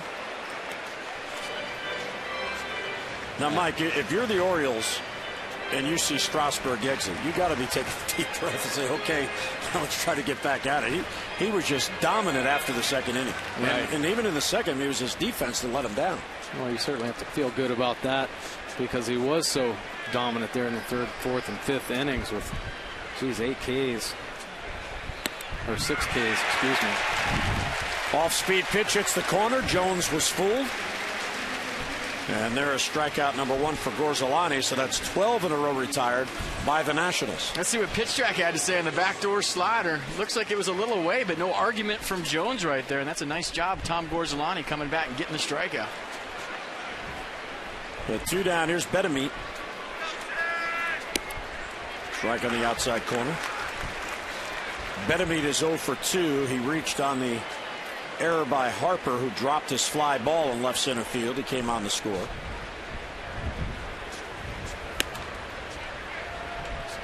Now, I'd be interested in your opinion as former hitters as we watch Rob Drake umpire this game.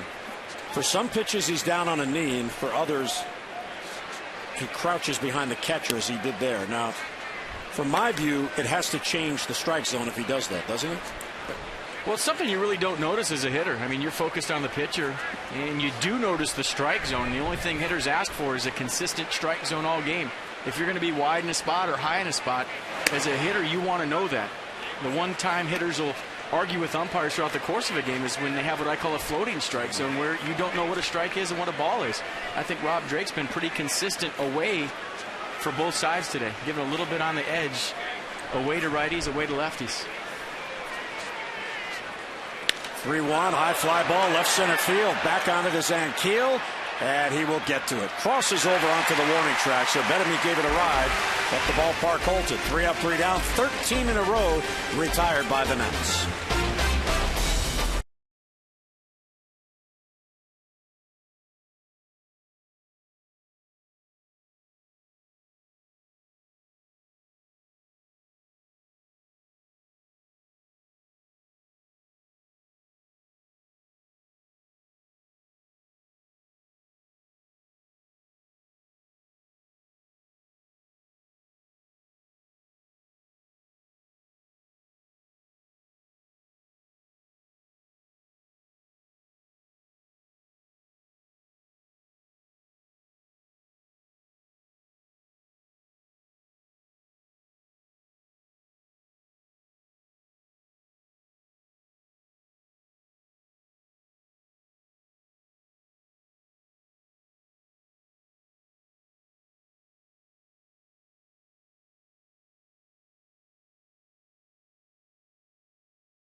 Just like we promised early in the game, Miller time, brought to you by Miller Lite. Let's check out the back-to-back Jacks. First, Jesus Flores lighting up this crowd. 2-strike count, gets a pitch up and away, and goes the other way for the Lapo Taco. You see the high fives back in the dugout. And how about Steven Strasburg, his first major league home run, and the 2-strike count as well. That's only the second time in franchise history that there have been back-to-back Jacks with the catcher and the pitcher. Sal Butera, Bryn Smith for the 85 Expos were the last ones to do it. O'Day stays on. There's Jesus Flores to lead off, and he takes a ball. Gorzelanny on deck, and then Danny Espinosa.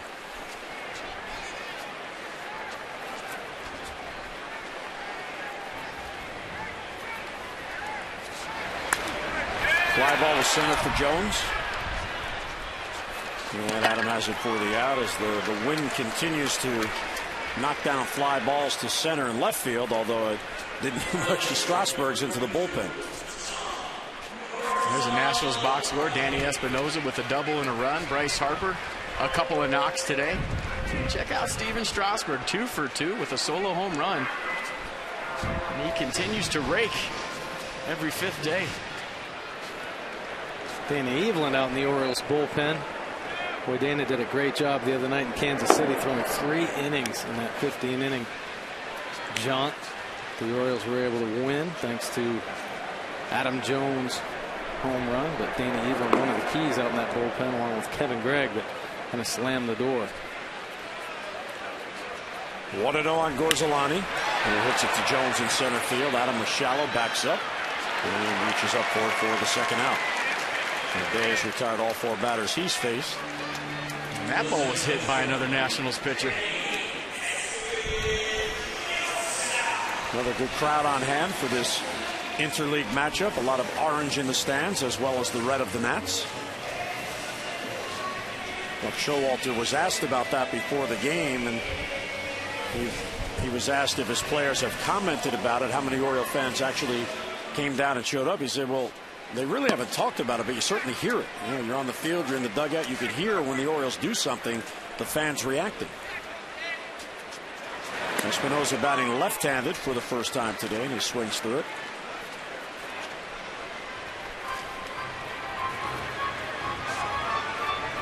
Probably feels good for the Orioles to be on the road and actually have some of their fans follow them down. And I know it's close proximity, but hard hit ball towards short. Clubbed nicely by Hardy. And O'Day has a 3-up, 3-down, 6th inning. We'll head through the 7th at Nats Park. The Birds are down by 3.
And take that lead into the 7th inning. And for every Orioles walk this season, CareFirst Blue Cross Blue Shield will contribute $50 to support the American Heart Association Heart Walk.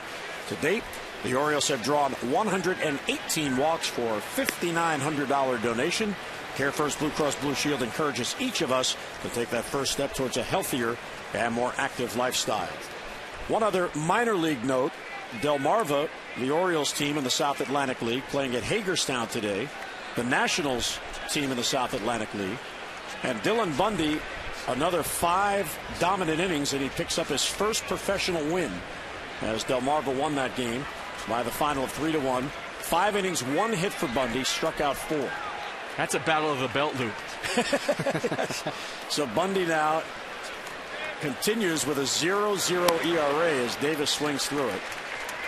What a start. It's incredible how well he's pitched.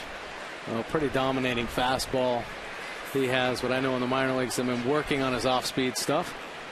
And I'm sure they're going to challenge him pretty soon. Davis to center field. Ankiel is there. And 1 down. In 30 professional innings now, 4 hits, 2 unearned runs, 40 strikeouts to 2 walks. Wow. Well, those are good numbers.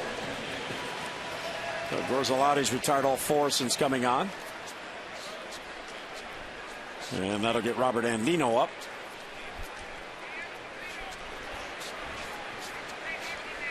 $14 in a row now retired by the Nats.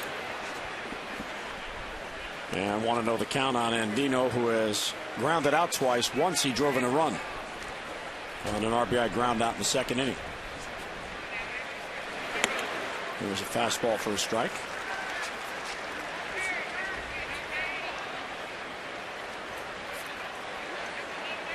Orioles have homered in 9 consecutive games, have not yet hit one out today. Ground ball right back to Gorzelanny. And gets it to first, and 2 quick outs. Well, fans, you can start your Memorial Day weekend with a bang with the season's first fireworks night. That'll come up Friday night at Camden Yards. Stick around after the Orioles take on the Royals at 7:05. A dazzling fireworks display that'll light up the downtown skies. Don't miss this Birdland summer tradition. Get your tickets in advance and save 888-848-BIRD or online at Orioles.com. Esposito takes inside.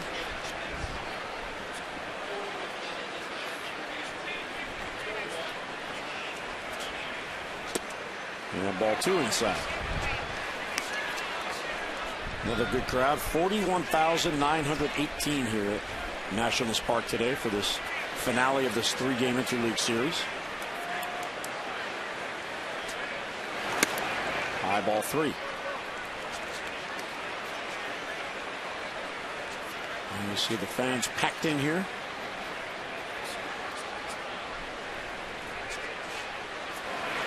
And it's inside ball 4 and a 4-pitch walk that snaps the string. It was 15 in a row retired by the Nationals. And we're going to get a pinch hitter for Darren O'Day. There's Steven Strasburg. It's his game to win.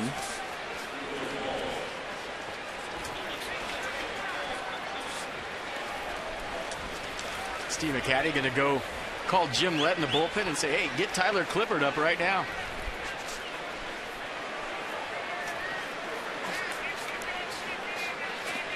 Here's Bill Hall pinch hitting. He is a long ball threat.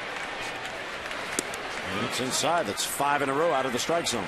He's only hit this year coming at Camden Yards, a home run to the opposite field. Ryan Matthews getting loose.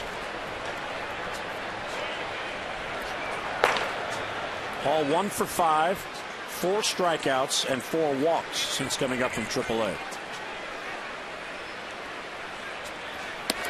And there's a strike at the outside corner, so 1-1.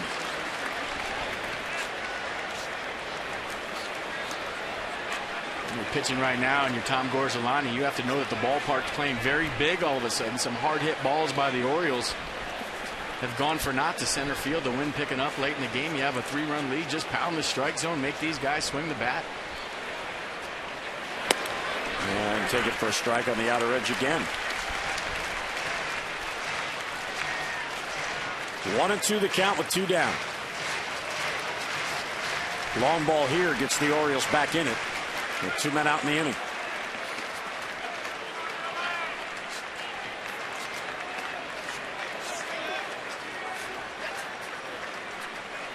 And the 1-2 is fouled back.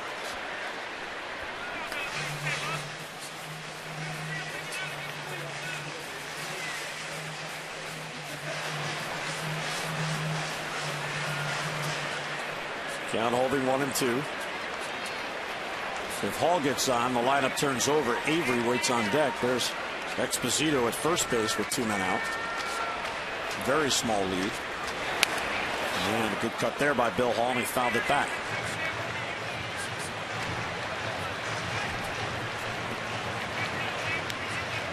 Some kind of player right there for the O's. That guy's days in the minor leagues are in the rearview mirror for sure. Seems like it. It's going to make some interesting decisions when Nolan Reinhold and Andy Chavez come off the DL, but Xavier Avery certainly proving himself that he can handle the pressure of playing at this level. Bill Hall spoils another pitch on the outside corner. Looks like they're working him away, knowing about that pull power that Bill Hall has. Well, he has all kinds of power, and he showed that in Camden Yards when he went up over the scoreboard in right field. Yeah, that's a good point. His only hit is an opposite field home run.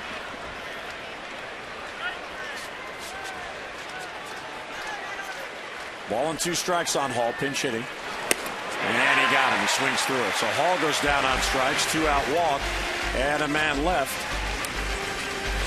It's fuel efficient, affordable, stylish, and safe. It's probably a Hyundai.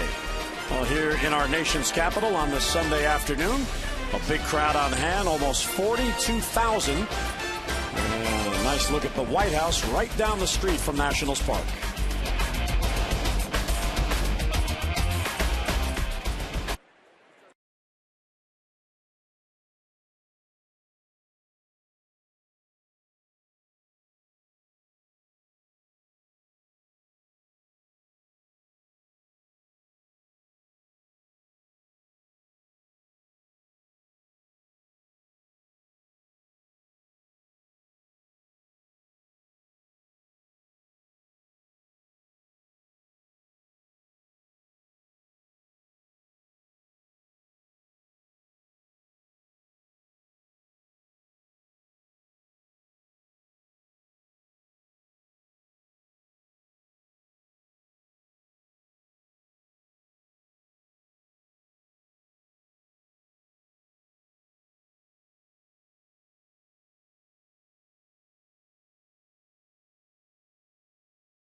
By AT&T, the nation's largest 4G network. AT&T, rethink possible. By Navy Federal Credit Union. Navy Federal Credit Union serves the Army, Marine Corps, Navy, Air Force, the Department of Defense, and their families, federally insured by NCUA. And by Hyundai, if it's fuel efficient, affordable, stylish, and safe, it's probably a Hyundai. Well, there's where FP docks his boat. And he'll be out there on the Potomac after the game, enjoying a nice Sunday afternoon, 6-3 game. That's a Masson houseboat right there on the right. Let's check out Steven Strasburg day to day. The Cholula pitching recap. Easy for me to say. Changeup for a strike right there. He had a good fastball changeup combination going. I think Mike Bordick was impressed with his changeup more than anything. But after a rough second inning, all of a sudden he settled down, throwing the curveball for strikes. The fastball by guys got a little new lease on life with the 3-3 tie, and then took advantage of a 5-3 lead. Cholula bringing the heat. Nice view in from left field, and Mike Bordick, here's Dana Evelyn to come on and work in the seventh. Yeah, Dana Evelyn, like we had talked about. He was really impressive in his last outing in Kansas City. He's done a pretty nice job since he's been up. He's spot started once. He's thrown 10 innings. He's been pretty effective off righties. 182 batting average, 286 though off lefties. Really relies a lot on his breaking ball, keeping guys off balance with that. Throws it in and out.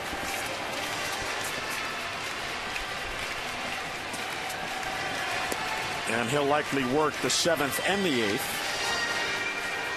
The Orioles don't come back in this one. They'll only work 8 innings on the road.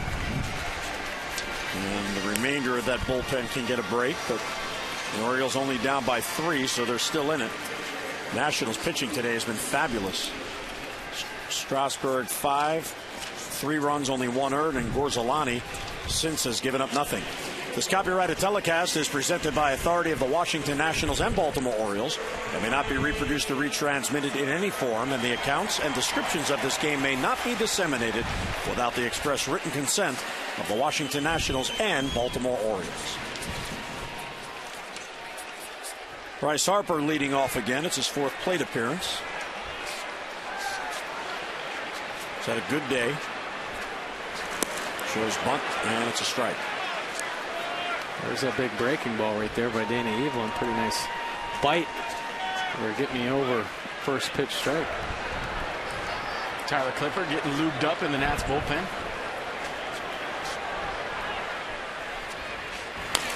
And a roller towards first. Charging is Davis. He'll step on the bag, and Harper's retired for the first out of the 7th inning.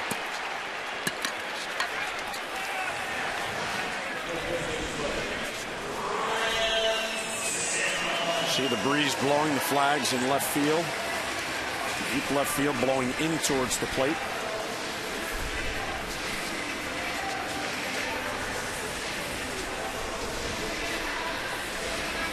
Orioles have hit some balls that the wind has knocked down, and it's amazing because the one Strasburg hit was not knocked down. He hit that well, and it carried out.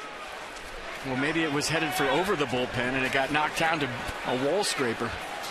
Ryan Zimmerman now against Dana Evelyn. Takes a strike.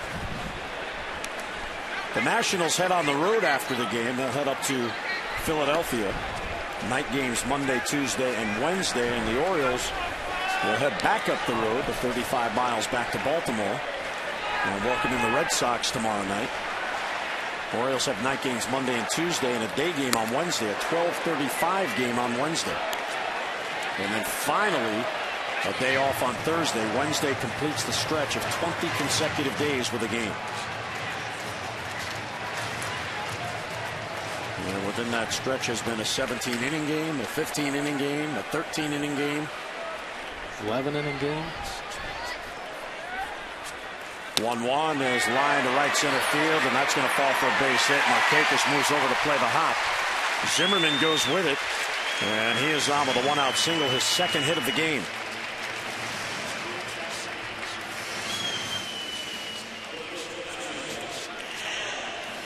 Joe West laughing at something. I think this is the swing that Ryan Zimmerman, when he's going good, he can take that ball away and go the other way. That tells me that his swing is coming. He's locked in. A couple of hits last night, a couple more today, excuse me. But if he's going that way, he's locked. Well, that was a pitcher's pitch too, and he stayed on that, used his legs, went down and got it, stayed through it and drove it in the gap. And 7 hits his last 3 games, so he's starting to heat up. Adam LaRoche follows Zimmerman in the Nationals lineup. Let's see if he actually gets a pitch to put in play this at bat. Shift is on against him, and he swings through it. 1-1. And you see Hardy on the second base side of the bag, and Dino exaggerated in the hole. And there's Betemit. He's over there.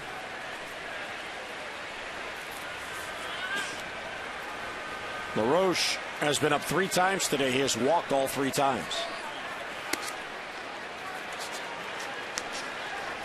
2-1 as that pitch came in high. So ground ball to Betemit right here. J.J. Hardy's turning the double play like a second baseman, right? Yep.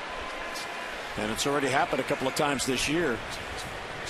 There was also a play at Fenway Park where they overshifted even more. Hard hit ball that is foul down the line. Betemit is actually closer to third than the Orioles employ the shift sometimes, but they had a double play that went 6 to 5 to 3 because Mark Reynolds was playing third base. He had to make the pivot at second base. So wow. The ball was hit to Hardy on the second base side. 6-5-3 double play. Well, and you know the key to that, whenever you shift, obviously communication plays such a big role. Now, J.J. Hardy, we had talked about this before, being a great field general, communicating with the third baseman about the situation wherever the ball's hit exactly, and the same with Robert Andino over there, because the whole field is now different, even in cutoffs and relay situations, who potentially has to be the lead cutoff guy. I would think that a ground ball to Andino and Hardy coming around the base from where he's standing would be a harder turn than a ground ball to Betemit where he just turns it like a second baseman. I mean, he's going to have to fight to get on that side of second base where he normally is as a shortstop and turn it from the second baseman, throwing in short right field. Full count with 1 down. Zimmerman doesn't run, and it's a strike 3 call. So that time LaRoche looked over 1 too many. So he has walked 3 times. He has struck out in his 4 plate appearances. And let's look at the pitch on the Nissan pitch tracks. Danny Evelyn pitches pretty tough here, and just a little cut fastball or slider right on the black outside corner. Rings him up without even a contest. So 2 down in the inning. Yes, it's windy. Ian Desmond now, he's had a good day. RBI and a ground out, RBI and a single. And first ball swinging to right. Markakis back on it. It carries. It's over his head. It hits against the wall. He plays the count perfectly and gets it back in. Zimmerman will have to be held at third. Wow, that's some pop the other way. A line drive over the head of Nick Markakis for his second base hit. Yeah, knockdown 3-iron right there for Ian Desmond through the wind. A lot of backspin. I thought initially when he hit it, it had a chance to get out of here, but watch this. Good swing right there.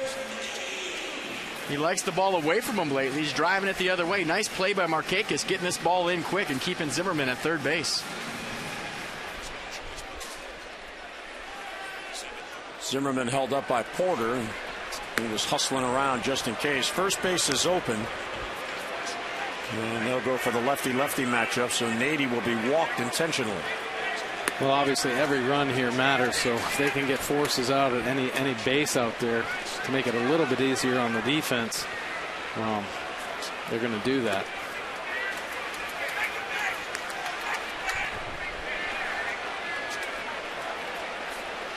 (3-0) on Ankiel, or excuse me, on Nady, and Ankiel will come up.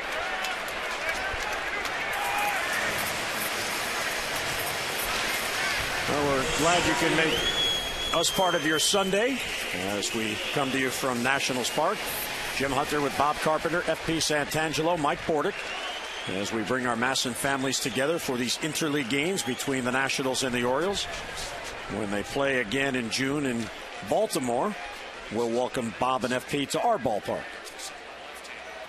And there's a strike taken by Ankiel. And FP, my final half inning. Thanks so much for your hospitality the last couple of days. It's always a pleasure to see you and talk baseball with you. We'll look forward to having you up in Baltimore, some crab cakes. And we can't wait. We'll take back our booth tomorrow in Philadelphia, but it's been a good time with you guys this weekend. Had a great time with Mike Bordick. Fly ball to right. Markakis back. He's there, and he's got it. So Evelyn gets out of it, and the Nationals leave the bases loaded. Bob Carpenter returns when we come back, so the O's are about to score. It's a 6-3 Nats lead.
Top of the eighth, but fortunately for the Nets, it's Tyler Clippard, 6-3 Nationals. All right, let's get past all of this announcer giving up runs stuff. There's a long way to go in this game. Clippard is the eighth inning guy, so Davey Johnson does have his bullpen set up the right way. Absolutely. He's got the pen set up the way he wants it, but this is such an offensive ball club. 3 runs isn't a lot for the Orioles the way they swing the bat, so a long way to go. How have you guys been late in the games this year? Very good, very good. And it seems like this offense never gives up. The bullpen has been able to keep them in ball games, and they just keep fighting. There's a lot of confidence down there, and some big bats are coming up here in the 8th of night. 2 teams with good bullpens. It's a battle of the pens now. And Tyler Clippard, the all-star from last year, takes over right here for Washington. And you see the numbers on Clippard, 1-2 record, 3.50 ERA. A fastball, a cut fastball / slider changeup. And one of the better right-handed changeups in the league. Top of the order for the Orioles. It'll be Xavier Avery leading off. Another good day for this young guy. 2 for 3 today, and Clippard drops one in, 84. A 3-pitch pitcher out of the bullpen.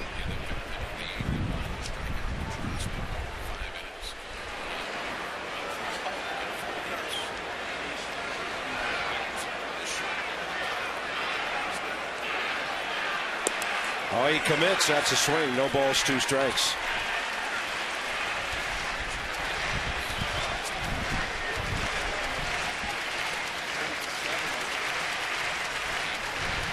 And this is a big out for Tyler Clippard. Avery's done everything he could in the leadoff spot in this series to get his team going. You get the leadoff man out late in the game and cut through the heart of the order.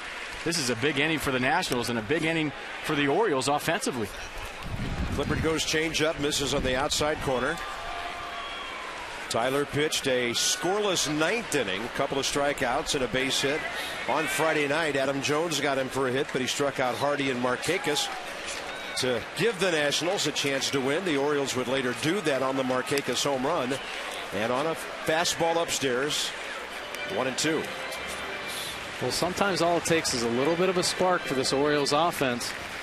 They get a guy on, and you never know, because it is a potent offense. We've been talking about their home run production this whole series, and a lot of hitters have been stepping up. Adam Jones obviously coming up here soon has hit many big home runs late in the game. Makes this leadoff man really important for both ball clubs, and Clippard off speed to take care of Avery. And that's the changeup I was talking about right there. The plus change from Tyler Clippard. He'll go to it late in the count. He likes to elevate the fastball. You see the grip right there, just getting inside of it. It looks like a fastball all the way until you get your bat in the strike zone, and the ball's not there. So a big out for Tyler Clippard. But, Mike, you've been on ball clubs before. When you come back late and you win a lot of games late, the feeling in the dugout is, and it's this way on both teams, I would imagine, you're never out of a game. That's what it's all about. It really is. And we had talked about this as well, just the bullpen giving them enough confidence where they're not giving back leads, or adding more runs late in the game. So there's always that chance, and to be able to come back so many times like the Orioles have this year just continues to breed confidence in them. J.J. Hardy 0 for 3 today. And by the way, that was the 11th strikeout by the Washington pitching staff. Strasburg with 8, Gorzelanny a couple in his 2 scoreless innings. And J.J. Hardy in this series 2 for 12.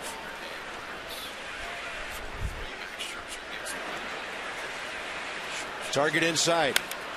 Hardy reaching for it. It'll back up Nady, but he's at the edge of the track. And Washington is now doing that countdown. Adam Jones cannot be the tying run. Nick Markakis cannot tie the game, and they've got 4 outs left to get. When the Nats come home from a long road trip, you can ignite your Natitude with a 5-game flex plan. Pick 4 games, get a 5th one free, starting at just $60. Ignite your Natitude at nationals.com/flex. Some restrictions apply. Nick Markakis 1 for 3 with a base hit and 2 ground balls.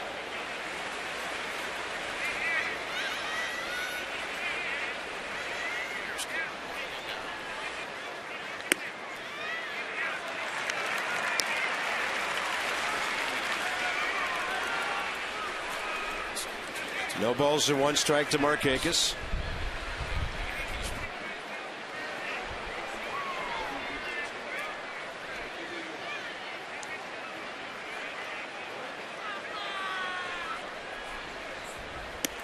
A lot of all-speed stuff from Tyler Clippard. Hard guy to read if you haven't seen a lot of him.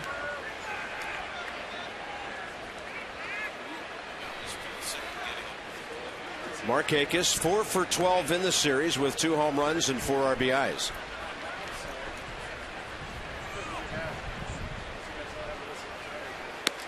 Up and away, 2-1. Well, the Nationals are trying to get this series back a little closer since 06. The Orioles lead at 21-17, 10-10 in games played in the district, RFK Stadium and here. And a 2-1 pitch is outside. By the way, the American League went 9-5 again yesterday after doing the same thing on Friday. So through the first 2 days, 18-10.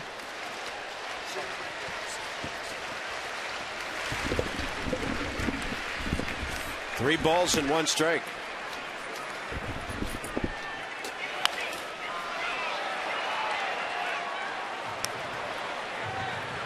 So an important 3-2 pitch now. Adam Jones on deck. Nats up by 3, but you don't want to face that cleanup man with anybody on base. In fact, I'd kind of like to see, as a National follower, a Henry Rodriguez Adam Jones matchup in the 9th inning. This pitch may determine that. And Clippard will strike out Markakis. 2 Ks in the inning, 12 today for the Washington staff. Bottom of the order coming up. 3-run lead into the bottom of the 8th.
On your iPad. Here's our Cox game summary. Xavier Avery, another good day for the Orioles. 2 for 4, a run, and RBI. His first stolen base. Steven Strasburg pitches well. After some betrayal defensively early, hits a home run, and that was right after Jesus Flores had hit his first of the year. So a decisive 4th inning for the Nationals, and they tacked on a run in the 5th on an Ian Desmond RBI. So here in the 8th, it's Dana Eveland to Jesus Flores, 1 for 3 today. Flores' 18th career home run. He hit 1 last year in 30 games upon his comeback. And he gets under that one out to left field. Xavier Avery.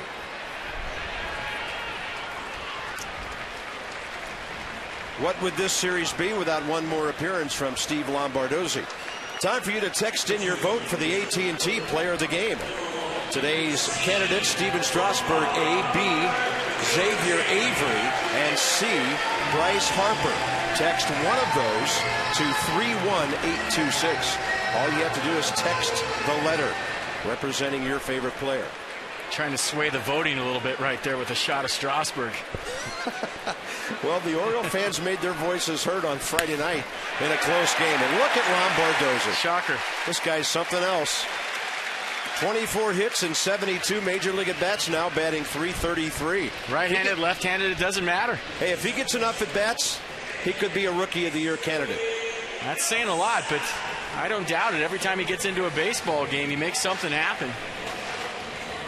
Coming off the bench, he's learning how to pinch hit, swinging at the first pitch, gets a start, he gets a couple of hits, does something to help his ball club every day. And Davey Johnson said before the game he's going to get some more playing time here coming up. Henry Rodriguez will have at least a 3-run lead with which to work in the 9th. I saw Lombardozzi play in Double-A last year, and just so impressed with his work ethic and the way he carried himself on the field, prepared himself the right way, and just one of those gamer baseball guys. Great instincts, knows how to play the game, and handles himself the right way. Bouncer left side. Billy Ripken was making a statement yesterday about Lombardozzi. He said, you know, we talk about 5-tool guys. He said, here's a guy who, by today's definition, might be considered a 0-tool guy, but he takes every one of those little departments and does very well with all of them. He's a baseball player, and the more you watch him, the more he grows on you. And speaking of Billy Ripken, did he get my Kool-Aid that I left on the desk yesterday for him? Yes, he did. He thought that was very funny. He had been quoted as saying he's not drinking the Nationals Kool-Aid just yet, and he had a message for you via me that he's still not drinking it. He has taken a sip or two. Well, he took it. I had Nat's Kool-Aid written with a couple of curly W's on each side. A little canister of Kool-Aid for my friend Bill Ripken. That ball's well hit by Danny Espinosa, heading for the red seats, and that ball is gone. It is 8-3 Washington. And Adam Jones really hit that wall hard. The competition's a beautiful thing, isn't it? Lombardozzi gets a base hit right in front of Danny Espinosa, and he said, I got your single, and I'll raise you a home run. He's hit the ball hard 3 times today. And that ball was smoked. Okay, check out the swing from Espinosa, the big leg kick from the right side, and getting that ball out in front, a little extension. And it had to be low to get out of here. Left center field has been closed all day long, but he hit it through the wind.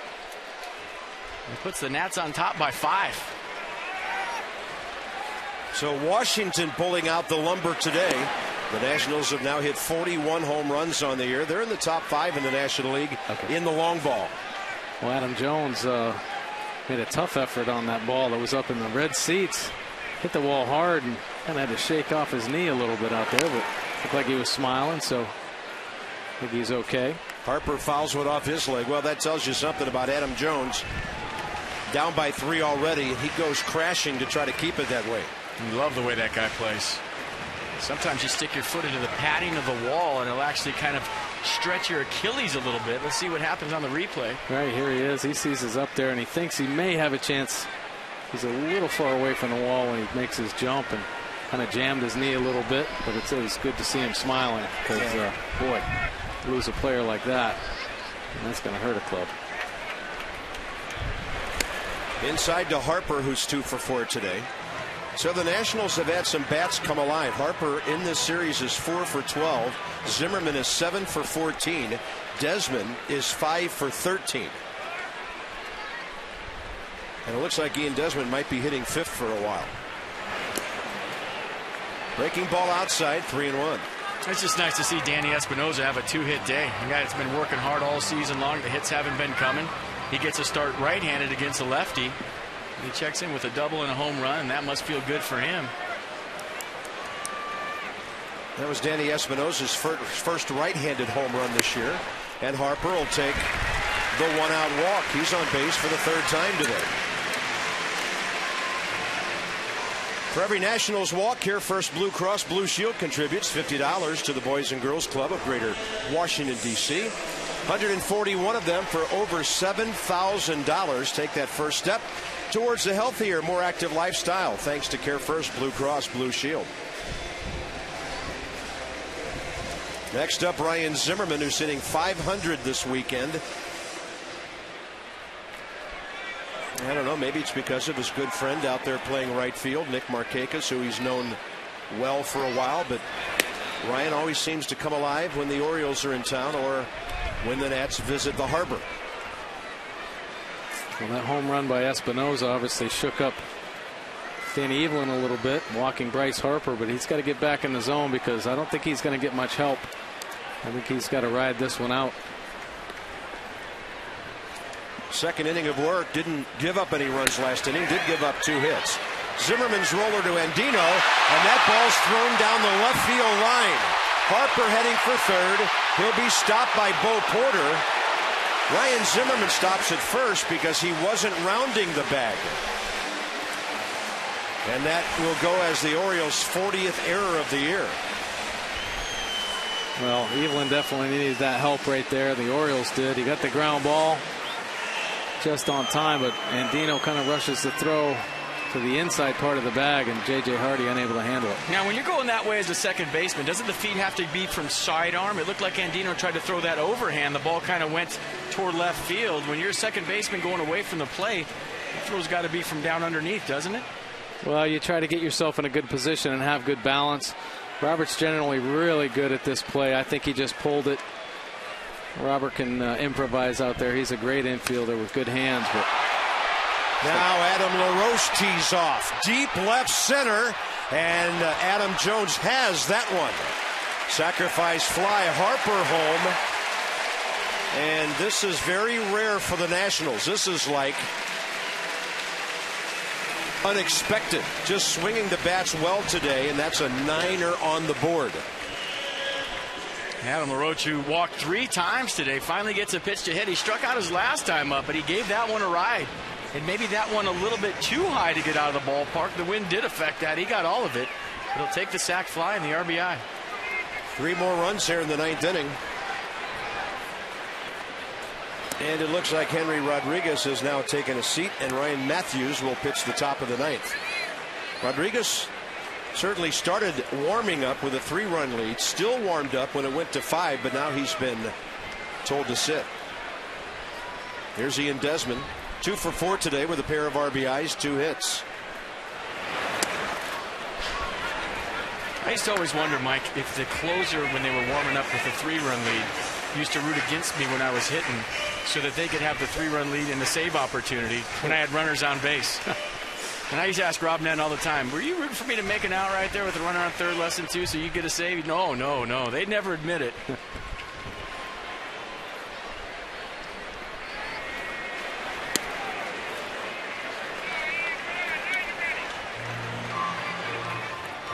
It's kind of weird, though, when you think about closers in those type of situations. When the game's on the line, they're at their best. Right. If they have to come in and it's 4 or 5 run lead, it seems like they pitch differently. They don't have that same intensity. They like it on the edge, huh? Yeah, they're adrenaline junkies. They need a fix. They like to save the day for 24 other guys, and when it's not a save opportunity, they just can't get amped up. And that's usually when the ERA goes up, when they come in to get some work done, because there haven't been save opportunities. You know, there is an official column on the stat sheet, GF, games finished, but that doesn't mean a whole lot to those guys. You can't take that to arbitration. Check out my GFs. Desmond, another big swing. And that backs up Markakis. Washington heading for a hitter's ballpark in Philadelphia, putting some runs on the board today.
Stop can for a smoother pour. It's not just a good time, it's Miller time. Washington opens up a 6-run lead. Danny Espinosa, the 2-run homer, his 4th of the year. And he's had a 2 for 5 day with 6 total bases. And with 7 more strikeouts, Geneva has won a total of $1,200 from the Maryland Lottery. For your chance to be the Maryland Lottery contestant of the game, play Strike It Rich scratch-offs. Enter your non-winning ticket codes at mdlottery.com/strike-it-rich. Ryan Matthews now, not Henry Rodriguez, for the Nationals in the 9th. Fastball slider split for Matthews. Fastball run up there 95, 96 mile an hour. It's a good sinker.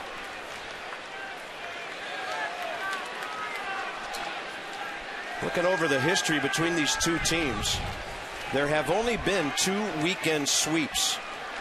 In 2010, the Orioles swept 3 in Baltimore. In 2007, the Nationals swept 3 in Baltimore. There's never been a 3-game sweep by either team in Washington. Adam Jones against Ryan Matthews. Jones today 0 for 3, double play ball, couple of strikeouts.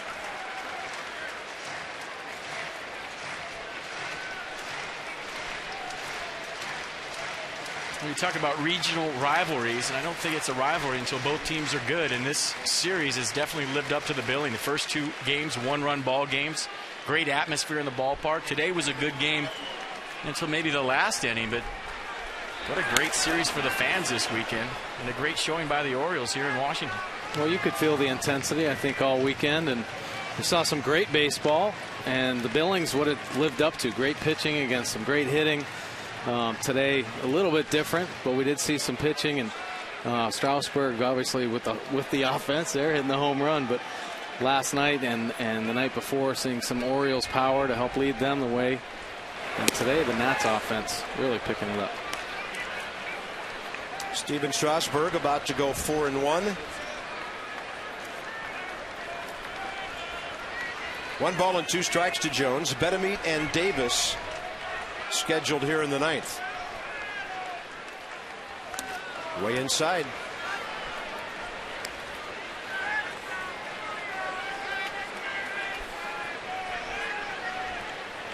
Wilson Betemit 0 for 3 today, but he reached on that error back in the 2nd that opened up that 2-run inning, and the Orioles were in a position to just grab this weekend by the throat. Espinosa barehand, couldn't get much on the throw. It looked like he called off Ian Desmond, who was having momentum toward first base. It's a base hit all the way. The best thing about that play is that they didn't crash into each other, because that was shaping up to be a collision. And usually the shortstop takes that play because his momentum's going to first base, but obviously a little communication here at the end. Espinosa calling Desmond off. Yeah, it might be a little closer too if Desmond can get to it, and he was there in time. Danny Espinosa, a lot of shortstop in the minor leagues before he came to the big leagues, so he's used to being a take charge guy in the middle. It was a great effort. Yeah, nothing wrong with having 2 athletes like that. Better than letting it drop. You know, be aggressive, go get the ball. Absolutely, you want to see 2 guys going after it like that. Here's Betemit. Matthews delivers a high strike, and the count's no balls, 2 strikes. Well, that keeps Jones' streak alive, though. 12 games. You're right, 12 games now, and he's 6 out of 13 in this series. It keeps this game alive. Well, that makes up for the line drives that get caught, right? No, I know that they never even out. Right. Nothing makes up for line drives being caught. Put too much time and effort into square up a baseball. Get here at 2 o'clock, hit in the cage for about 2 hours, batting practice, and if you don't like your BP, it's back in the cage again. Then you get up there and you finally guess right, get a good pitch, square it up, and somebody's making a highlight reel play on you. You'll take hits any way you can get them. Yeah, somebody comes in, or you come back in the dugout and somebody says, way to swing it. Yeah. And you want to stick your bat somewhere. That's the last thing you want to hear when you find out for about the 10th time in a row. Way to swing it. There's the swing and a miss as Matthews takes 93, sinks it down and away, and really that's his forte, that hard sinker. And that was a good one right there from Ryan Matthews. He got a couple of swing throughs early in the count, and then a good 2-seam fastball down the way for strike 3. Washington area Toyota dealers helping children receiving medical treatment with their families at the National Institutes of Health. For every strikeout, $37 to the Children's Inn at NIH. Thank you, Toyota. Here's Chris Davis, 1 for 3 with an infield hit.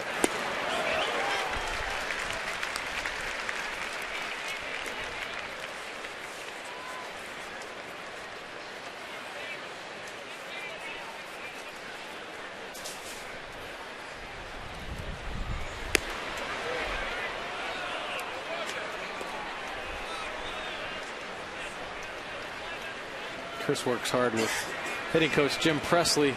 He hit every time there's early hitting. It seems like he's on the field, just kind of fighting to keep that front shoulder down. He has a tendency to have a little uppercut swing and gets a lot of weak fly balls. But boy, when he squares them up, he can hit them a long way.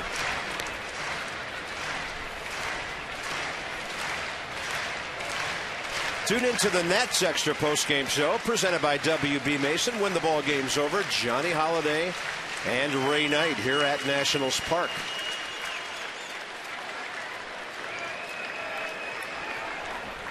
One ball and 2 strikes. Matthews ahead of another hitter.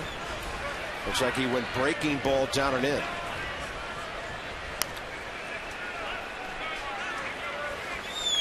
By the way, this 3-game weekend series draws 120,929, an average of 40,310 per game. Hats off to the Orioles and the Nats fans. A drive for a base hit, left center. Jones will turn and head for third. Corners for the Orioles with one out here in the ninth. And for the O's extra postgame show, that is brought to you by PNC Bank for the Achiever in You with Tom Davis and Rick Dempsey.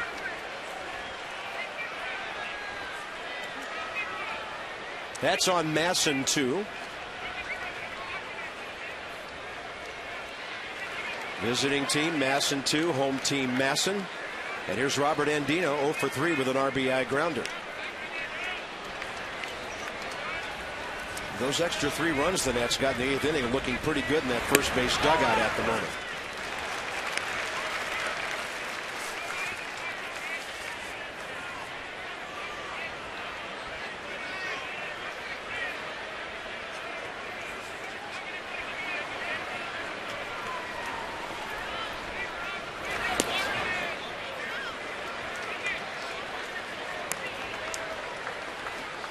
Former National Nick Johnson on deck.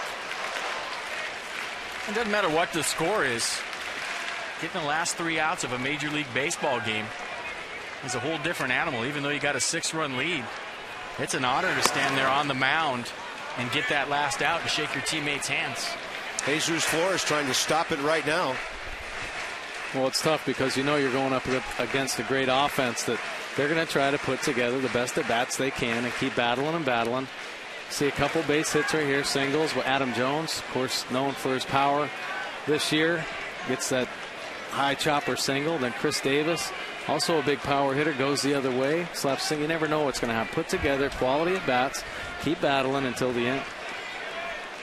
That's what good teams do. Matthews throwing that hard sinker, gets a strike on the ground ball, and I know, FP, you're a proponent of him using that pitch as much as he can.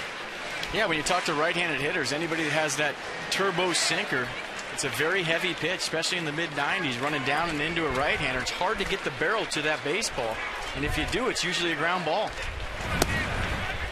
But when the ball's running away from you and it's slider, it's easy to get the barrel on the baseball because it's going right onto your barrel. But that two-seam fastball down and in at 95 is tough to get to for a right-handed hitter. Yeah, that made my hands ring. And Sean Burnett is heading for the bullpen mound. The bases are loaded. 2 hits and a walk. Still only 1 out, 9th inning.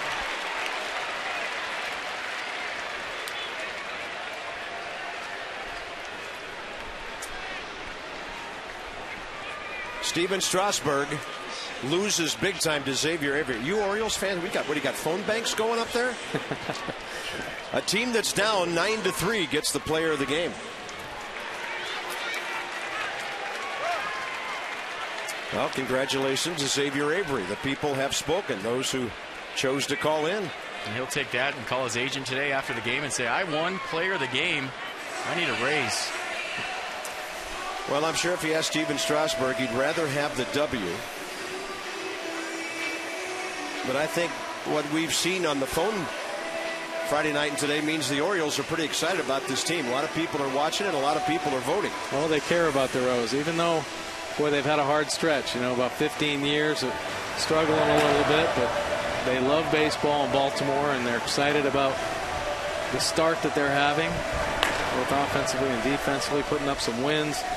So there's a buzz up there in Baltimore about baseball, and it's pretty exciting to be a part of that. There's probably a little buzz going on in the Orioles dugout right now. Bases loaded, 1 out. When you've done it so many times, you'll hear guys in the dugout say, hey, here we go. They're giving us a chance. Well, they're never going to give in. And if you're Ryan Matthews right now, you have to realize that you're one good pitch away, and that's probably what Steve McCaddy told him. Throw the sinker, try to get a ground ball right here. We'll turn 2 and go home. Nick Johnson 1 for 2 in this series as a pinch hitter.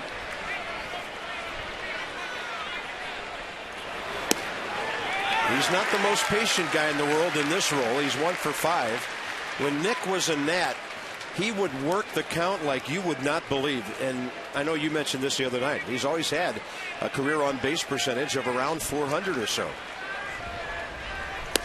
He had some Aprils and early Mays around here that were amazing when he was hitting around 400, and his on base percentage would be about 100 points higher than that.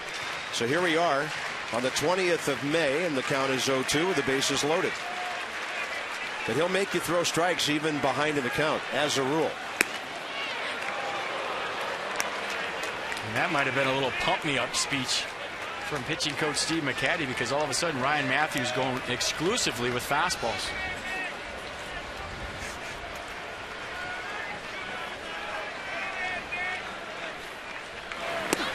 That almost hit Nick Johnson. Adam Jones led off the inning by extending his hitting streak to 12 with that shot off the bat, or off the plate, after Betemeet struck out. Chris Davis, clean single left center. Robert Andino, the walk. They're at third, second, and first with one out here in the ninth. Double play ball. Desmond Espinosa, and this Beltway series is over. The Nats used the pitching of Steven Strasburg, some late blooming offense, and a game-ending double play to salvage one game of the three-game weekend series. 9-3 Washington. More ahead from Nationals Park.